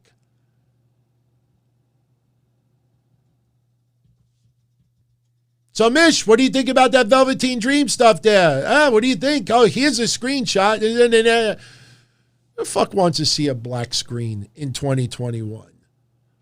Seriously. We got to show our faces, our emotions, our reactions. You know, you see the authenticity in what we say. And, you know, it's nice that we can smile because we're laughing and enjoying stuff and not smiling because we just got somebody released. We just got this person off social media. We just got Austin Aries to delete his Twitter account. Jackson Riker is going to be the next one fired. Like, that's what makes you smile. And then the sick thing about it is some of those very same people, after those people get released, they'll have the nerve to go on social media and say, no one out there should celebrate anybody losing their job. Oof. Speaking of oof, Mish and I agreed. We hated Bronson Reed's match against Johnny Gargano at TakeOver. Not the cage match, the one before it. Bronson Reed was selling all of the light moves that Johnny Gargano was hitting him with instead of acting like a typhoon, like a monster. When he won the belt, Bronson Reed acted like his Titantron intro. He's a monster, big, Bam Bam Bigelow big. I don't know how I feel about him going up against Santos Escobar. Is Bronson Reed going to now start going to Lucha Libre? You're like selling for that? This is a very interesting decision on WWE's part. And I'm not criticizing it yet because we always say we want new matches. We want new feuds. So we're getting it. I just want to see Bronson Reed wrestle the monster that he is and not be taking high-flying stuff and flipping around and doing flippy because the person he's facing is lighter. A lot of wrestlers that he faces are lighter, but you know what I mean by that. But, hey, I'm willing to give it a shot. Next week, Legado del Fantasma takes on MSK. I'm going to be really curious in that rating because, you know, I am a huge fan of MSK. I have their shirt to show support. I don't own this so Indy Hartwell could be like, hey, nice shirt. I buy shirts for the people that I support, that I like. And I like MSK. I don't know if they're clicking with WWE fans as much as it's being portrayed. And I'm not trying to cause controversy here, but, you know, maybe the right feud gets them over the edge. The grizzled young veterans, I mean, all the months and year plus that I've been doing quarter-hour ratings, I still can't figure out why the grizzled young veterans get this much TV time. I truly believe that one of them looks like Attitude Era Shawn Michaels, like a stunt double for him, and the other one looks like a extra for the Dark Order. You know, the grizzled young veterans soon to take a piss break when you're on. I don't have anything against them, and they're great in the ring. But just because for 2 years, soon, I don't see, even fans, they don't even mock them. And I know a lot of you know exactly what I'm talking about. Who was it back in the day? I'm not talking about Daniel Bryan. With Daniel Bryan, sometimes we go yes, and the crowd would go no. Or Daniel Bryan would go no, and the crowd would go yes. There was someone, I don't think it was was it The Rock? Because somebody would cut their promo and then stop in dead silence. Oh, Sam is loving it. But I'm going to elaborate on it. Who was a wrestler back in the day that was a heel, would start cutting his promo and then stop dead in the middle of it, and the fans would be cutting the promo, and he'd be like, shut up. Was it Paul Heyman? Was it Paul Heyman when Paul Heyman used to be like, my name is Paul Heyman, and I am the advocate for the reigning, defending, undisputed. Somebody used to do it and used to troll the fans. And the more he would tell them to stop, the more they would do it. It might have been The Rock. I feel like I'm missing a really good one. But you would think after 2 years, because it's a catchphrase, and just to mock them, you would think, even with the small NXT crowd that they have, you would think that when they cut their promo, just as a joke, all the fans there would go, soon! And then you have the grizzled young veterans, like he stops in the middle of a sentence and admonishes the fans for repeating him. I don't know if it was EC3 either.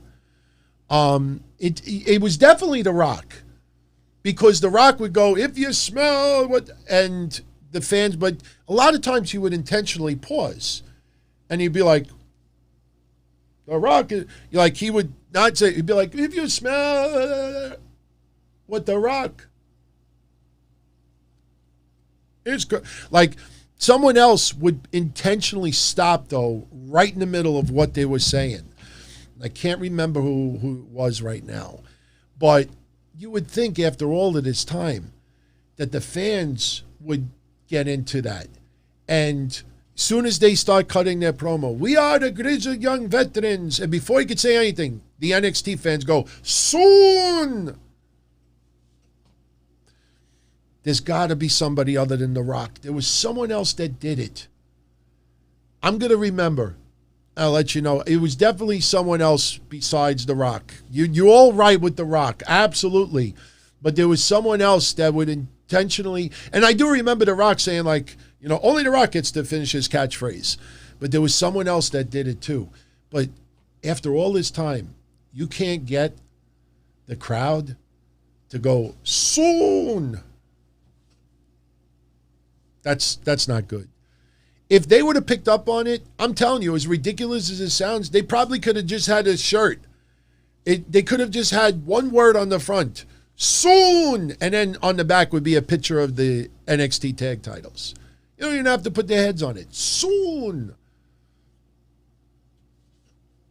I know. We're all thinking about it. It wasn't the what stuff, because Austin did that on purpose. What?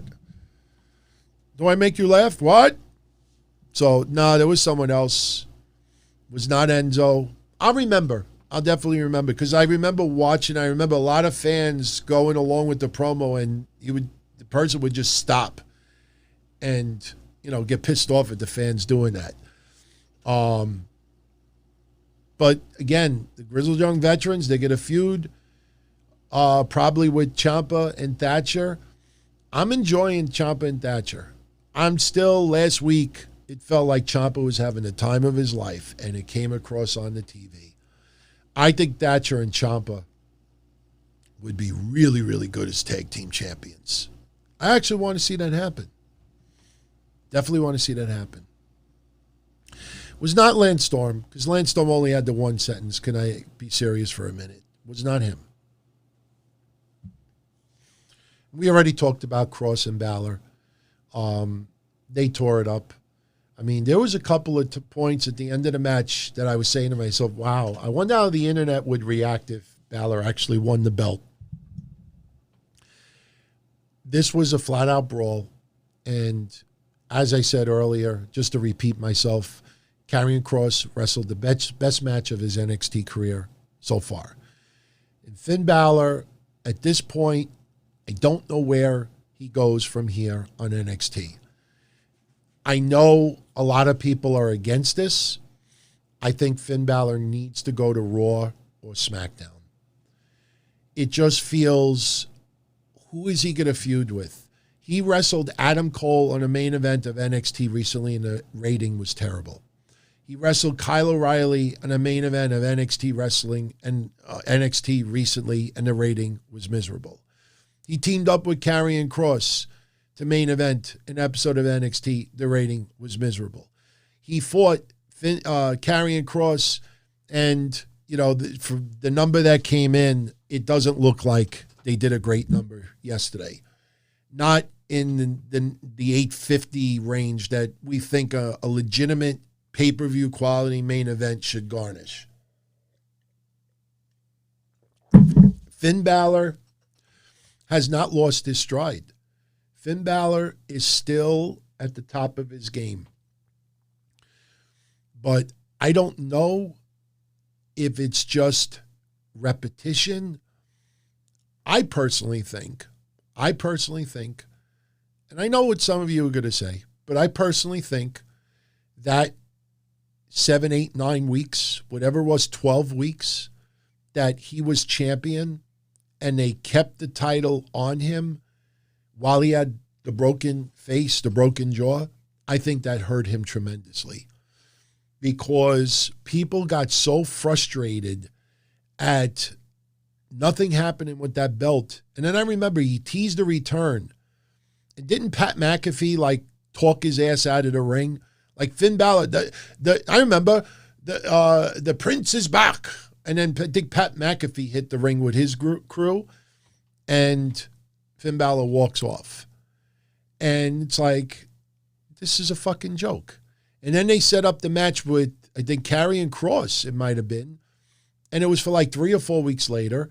It just felt like instead of just taking that time and building another champion and trying to really, like they kept making excuses. And Finn Balor versus Kyle O'Reilly is still one of my favorite matches in the last 5 years for NXT. They tore it up. Kyle O'Reilly, Adam Cole as well. But at this point, like, who do you put up with against Finn Balor? Santos Escobar? That ain't happening right now. LA Knight? Why? You know, like, if you really start dissecting the NXT roster, Tian Sha, you know, like, so they could both vape, there's nobody. Adam Cole, I don't even know what the hell is going to happen with Adam Cole right now, but he needs to make his return. I think Finn Balor has run his course in NXT. And if Edge would have stuck around for a little bit, I would have been fine seeing a nice little feud with Edge and Finn Balor. Would have been something different, would have been intriguing, but we didn't get that. Pete Dunne versus Finn Balor, they've already done it. It was on their pay-per-view recently. I think it's time for Finn Balor to go to Raw or SmackDown. I'm not saying that he should get released, but you have enough talent on Raw and SmackDown that you could do something with this guy still. He's too good to be in lulls like this, you know, and to see the ratings that he keeps generating. There's no excuse for that. There is no excuse for it. But look, I even bring up WCW in 2000, 2001. People go, if you're tuning into this and you're a newer wrestling fan, you go back and you look at WCW's roster in 2000 and 2001. And you'd be like, holy shit, this was a great roster. You realize that when storylines suck and, you know, the writing is terrible and you see title changes carelessly being exchanged over and over again and dumb stipulations and this and that and this and excuses. It doesn't matter what kind of roster you have. The ratings are still going to suck. Impact Wrestling is another example of that. Impact Wrestling doesn't have the caliber of the WCW roster in 2000, but Impact Wrestling has some damn good, talented wrestlers and damn good, talented wrestlers who have been around for a while. And they can't even get 200,000 viewers. I mean, what are they airing on? You know what I mean? Like, they're not on a cable channel that nobody can access.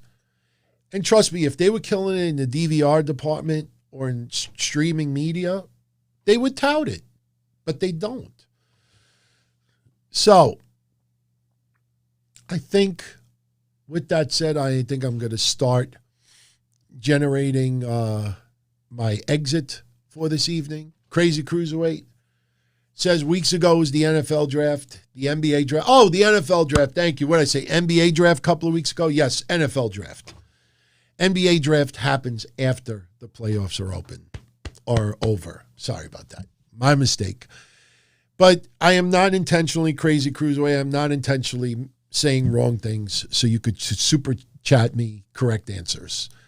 So if I tell you that 2 + 2 is 5, I probably legitimately thought it was 5 for a minute. So, but thank you for clarifying that. That was like last week, man. I kept saying that what's his face was released, Killian Dane. I said that like 2 or 3 times, and I'm like, Alexander Wolf, idiot. By the way, they kind of rubbed it in yesterday for Alexander Wolf. They replayed the beatdown, and Walter, basically telling, the remaining 2 members, Marcel Bartel and the other guy, Fabian Aichner, they're going to kill Breezango.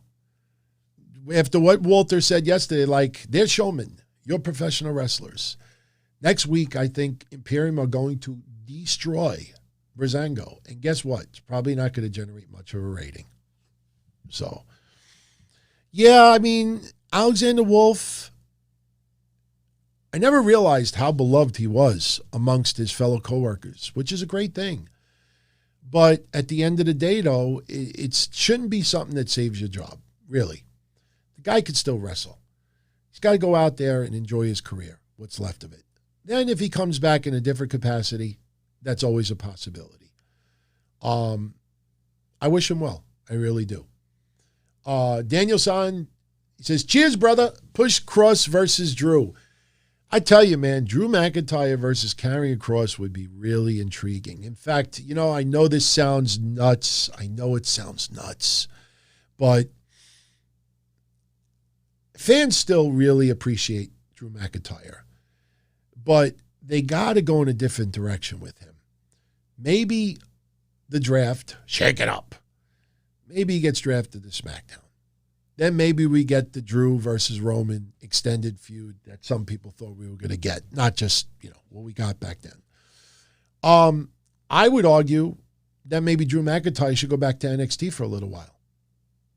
Totally mix it up. There's a lot of people that he could go toe-to-toe with in NXT. I don't think anybody would really object to that. I truly believe before 2021 is over, you're going to see 1 or 2 noticeable names on the main roster stop by for a cup of coffee in NXT. Maybe not on a permanent basis, but I think you're going to see a little bit more commingling. I think you're going to see it spicing up a little bit. And it just feels the way to go. And I expect that to happen. So I'm not, giving you a spoiler. I'm not breaking news. This is just analysis and opinion. But do not be surprised before the end of 2021, we see a couple of announcements where a couple of people, maybe not all at the same time, but a couple of people that are currently on Raw and SmackDown have stop by for a little while in NXT. And I think it would be freaking phenomenal. Freaking phenomenal. SoFly, if Balor came up, should he get a faction? Man, not unless he had the right people. Gallows and Anderson are not there anymore. I like the club. I like Gallows and Anderson and AJ Styles, but obviously that ran its course. The problem is WWE is not really going the faction route like AEW does. If you check out both promotions, one thing you realize right away, AEW is trying to fit so many people on TV every week that they have to build these factions. I've done against Lee Johnson. Fuck is Lee Johnson in a Nightmare Factory for? Like, why? Because he's a student? That's not enough. For a good, deep storyline. Unless you do what they're doing with QT Marshall. QT Marshall, he's surrounded by students. Lee Johnson just felt randomly put together. So they do a lot of factions. WWE is not. Just like on the women's side, if you look at the women's division, one thing you notice that a lot of people I don't think realize as much is the women in WWE are awfully colorful. With their hair color, with their outfits, lots and lots of colors. In AEW, you don't get that as much. You get a lot of blondes and brunettes. You can get a little bit of hair color here and there, but for the most part, everybody looks like an up-and-coming indie wrestler, even though some are extremely talented.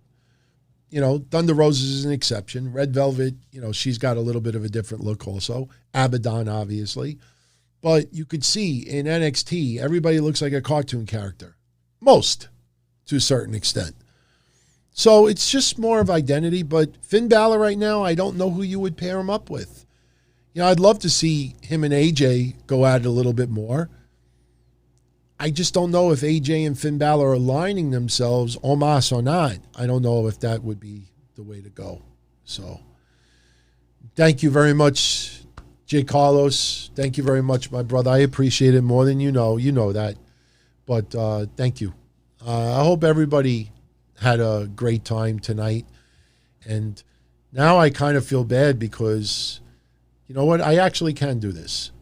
I wanted to give a shout out to I'll put it down here because I'm not blocking off of Jay Carlos's name. These are great channel members here on YouTube. Rye Baker, welcome to the family as well. But I think we had a good night tonight. AEW this Friday, it's going to be the go-home show for Double or Nothing. We'll get more entrants in the Casino Battle Royale.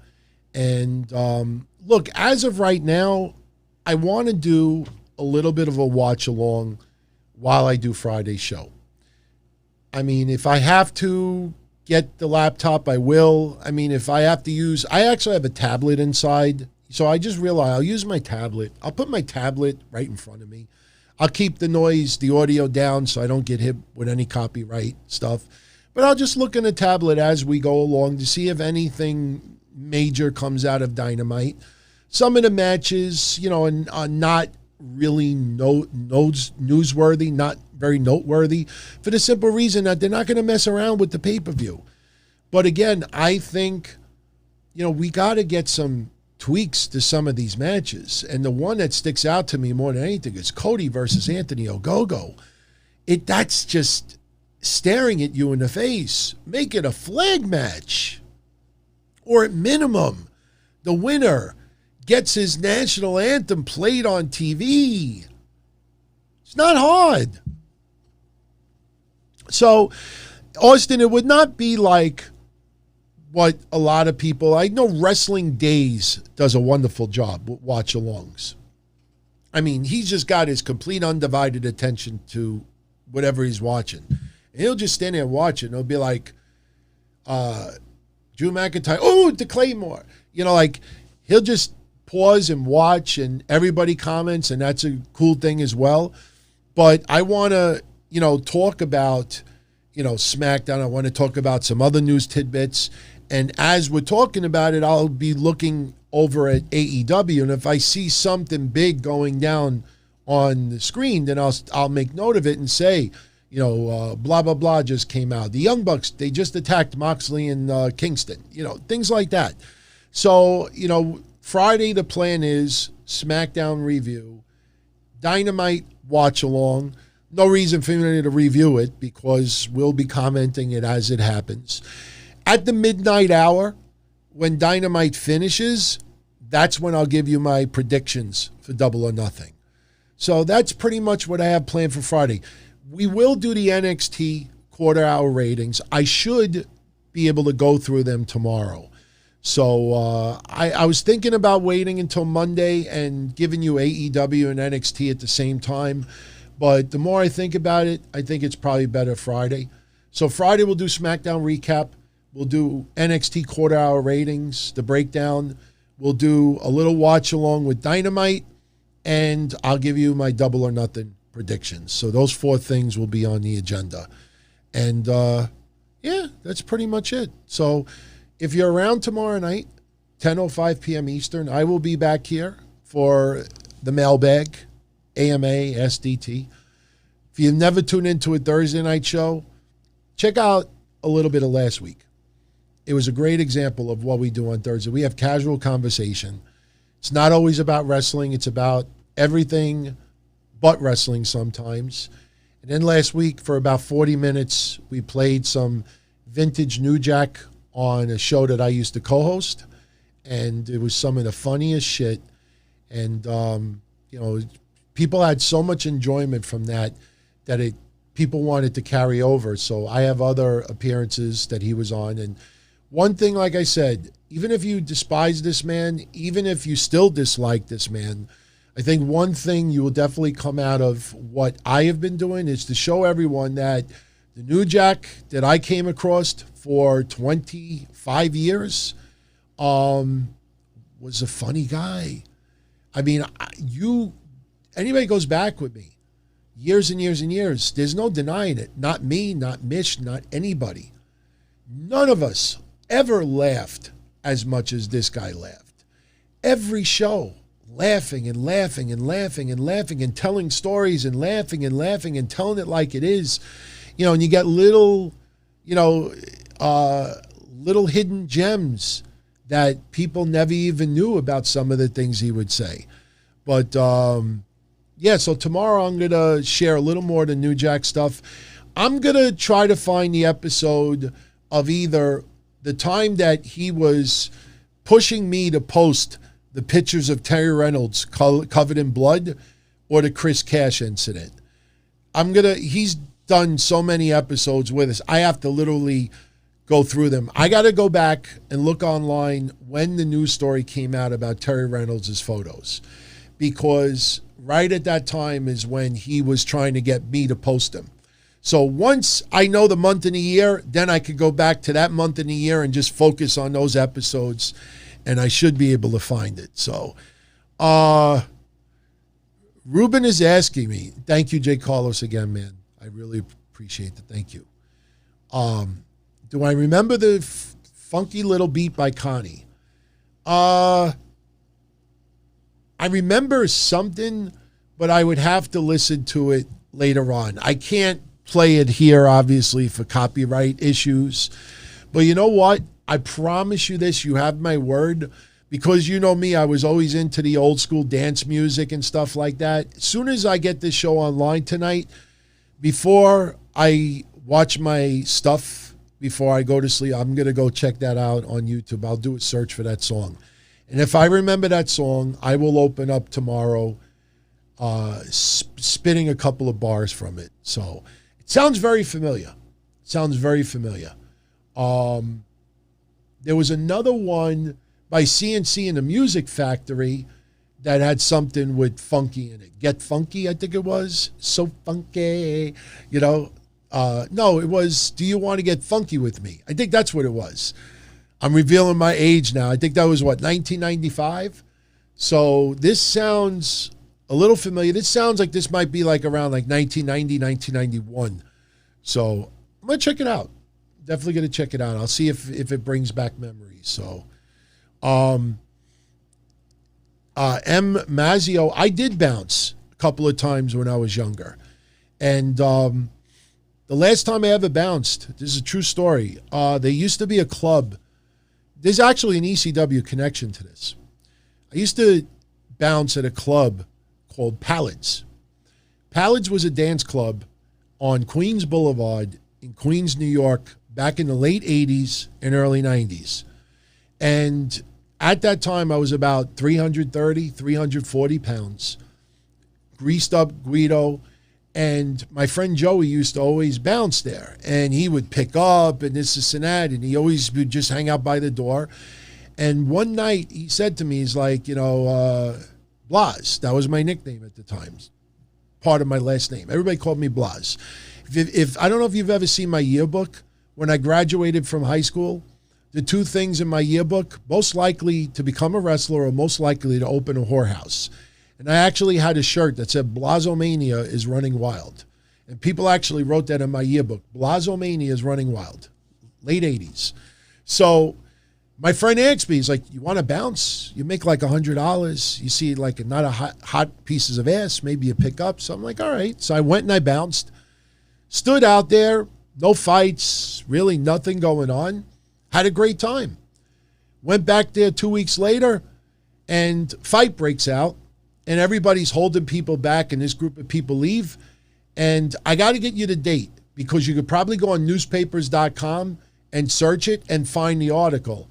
They came back about a half an hour later, and they started shooting at the front of the building. I never bounced ever again. But then again, no. When Jimmy Hustler, God rest his soul, when he was doing ABC Pro Wrestling, a lot of you already remember, because I was doing my hotline at the time, and I was podcasting back in 05, 06, he would be the head bouncer for a Russian nightclub on Flatbush Avenue.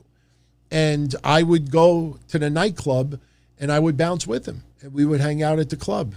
And he did actually an indie wrestling event there once or twice. But so anyway, what was the ECW connection? That club turned into a famous strip joint called Goldfingers. And I'm sure a lot of you remember Goldfingers. And ECW, when we used to go to watch ECW on Queens Boulevard, before they ever went to the Madhouse of Extreme, they would go to like this little Knights of Columbus building. I can't remember the name of the building right now. Lost Battalion Hall, I think it was. And after the wrestling was over, the wrestlers, me, my friends, a lot of times we didn't interact with each other. Everybody would go right across the street and go to Goldfingers. Right to Goldfingers and hang out. So, awesome memories, man. Awesome memories. If any of you out there ever talked to any old school ECW wrestlers that wrestled in the late 90s, ask them about Goldfingers. I guarantee you some of them out there have some fun stories to talk about with Goldfingers. So, yeah, Lee, yeah. Do you want to get funky? CNC Music Factory, 1994. What did I say, 95? I know, it was within a year. So, yeah, fun times. Oh, and that song was 1989, Funky Little Beat. I think I know what it is. You know, I'm trying, like, and then you would hear like there's like break beat added to it. I think that's the song. I bet you that's the song. And if anybody out there, if Julian knows that song or Lee knows that song, they're probably like, this motherfucker, he just nailed it. So I'll see. I'm going to check it out tonight. But anyway, it's time for me to get out of here. 2 hours, 17 minutes. I think we've had a great time tonight. As I always ask, if you would be so kind, if you enjoyed tonight's show, smash that like button. Like, share, subscribe. Like, share, subscribe. I think we're only like 2 or 3 people away from 19,500. So 20,000 has been a steep climb, but, you know, I want to earn every single one of you as a subscriber. So I don't want anybody to feel like you must. But, you know, when I see those numbers slowly going up, you know, I'm always reminded, the people out there that try to compare me to some of the other big YouTubers out there in the wrestling world, I say to myself, okay, that person's been on there for 10 years. That person's been on there for 13 years. I've been on there for 17 months. So let me stick around for 5 years, and then we'll see what the numbers are. I'm not looking to take away anybody's viewers. I'm looking just for everybody who is kind enough to hang out with me, whether live or on the replay, just to come back. If you enjoyed it, interact, post comments, whether live in the comment section. I always get back to everybody. And that's what matters to me, you know, and I'm never content. If you notice, I am never content. There are some people out there that, you know, are very happy doing a podcast for 30 people. They'll make it sound like trillions of people tune in, but the fact is, you check numbers, it's like 80 to 100. You know, me, I'll never be satisfied. Even if 1 million people tune in, I would never be satisfied. And I think, honestly, I think that's what is a big incentive for a lot of people out there that do shows. I know Mish is one of them as well. Mish has been doing this stuff for a very long time as well. And that man is never satisfied. I mean, we had an awesome debate on Monday, and even after it was over, you know, I was like, man, that was awesome and everything. But we both said, yeah, you know, I should have brought this up. I should have said this. So we're never satisfied. There are some people out there that are just content with mediocrity. So anyway, I'm rambling. I bid you farewell for tonight. Much love as always, everyone. Stay safe. And if you're not doing nothing tomorrow night, 10:05 p.m., stop by for a little bit. I will tell you, it'll definitely be a little bit shorter. So we'll just get into some, whatever's on your mind with questions. We'll play a little more Retro New Jack.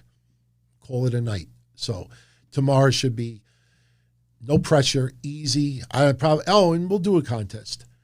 I'll think it's something. You know, I notice everyone out there wants the Monet, the Frankie Monet. So maybe we'll just do a cash one tomorrow. I got to think of something good. So we'll do that tomorrow as well. So, all right, everybody. Have a great night. All the best as always. I tell you, doing this 8 p.m. thing is not too bad because it's only 10:25. So I might actually be able to go to sleep by midnight tonight. Holy shit. So until tomorrow, everyone, much love. And I think for the first time, because every time I've done it in the last week, there's always been a glitch somewhere. For the first time, I actually could go out the way I wanted to. Little tribute. Favorite movie, favorite pet of mine of all time. Good night. As far back as I can remember, I always wanted to be a podcaster. For me to live any other way was nuts. To me, those goody-good people who worked shitty jobs for bum paychecks and took the subway to work every day and worried about their bills were dead. I mean, they were suckers. They had no balls. If I wanted something, I just took it. I ran everything. I paid the bills. I paid the host. I even paid the masked maniac. Everybody had their hands out. Everything was for the taking. We always called each other good fellas. You would always hear from somebody. You're gonna like Don Tony. He's alright. He's a good fella. He's one of us. But if you're part of my crew, nobody ever tells you they're gonna get rid of you. It doesn't happen that way. There weren't any arguments or curses like in the movies. See, your haters come with smiles. They come as your friends, the people who've claimed they care the most for your life. And now that's all over. And that's the best part. Today everything is different. There's lots of action. I don't have to wait around for everything like everyone else. Oh, I didn't get the vaccine? Fuck you, vaccine me. Oh, your delivery guy has COVID? Fuck you, feed me. Right after I moved here, I ordered egg noodles and ketchup, and I got spaghetti with meat sauce. I'm no longer an average nobody, while they get to live the rest of their lives like a bunch of schnooks.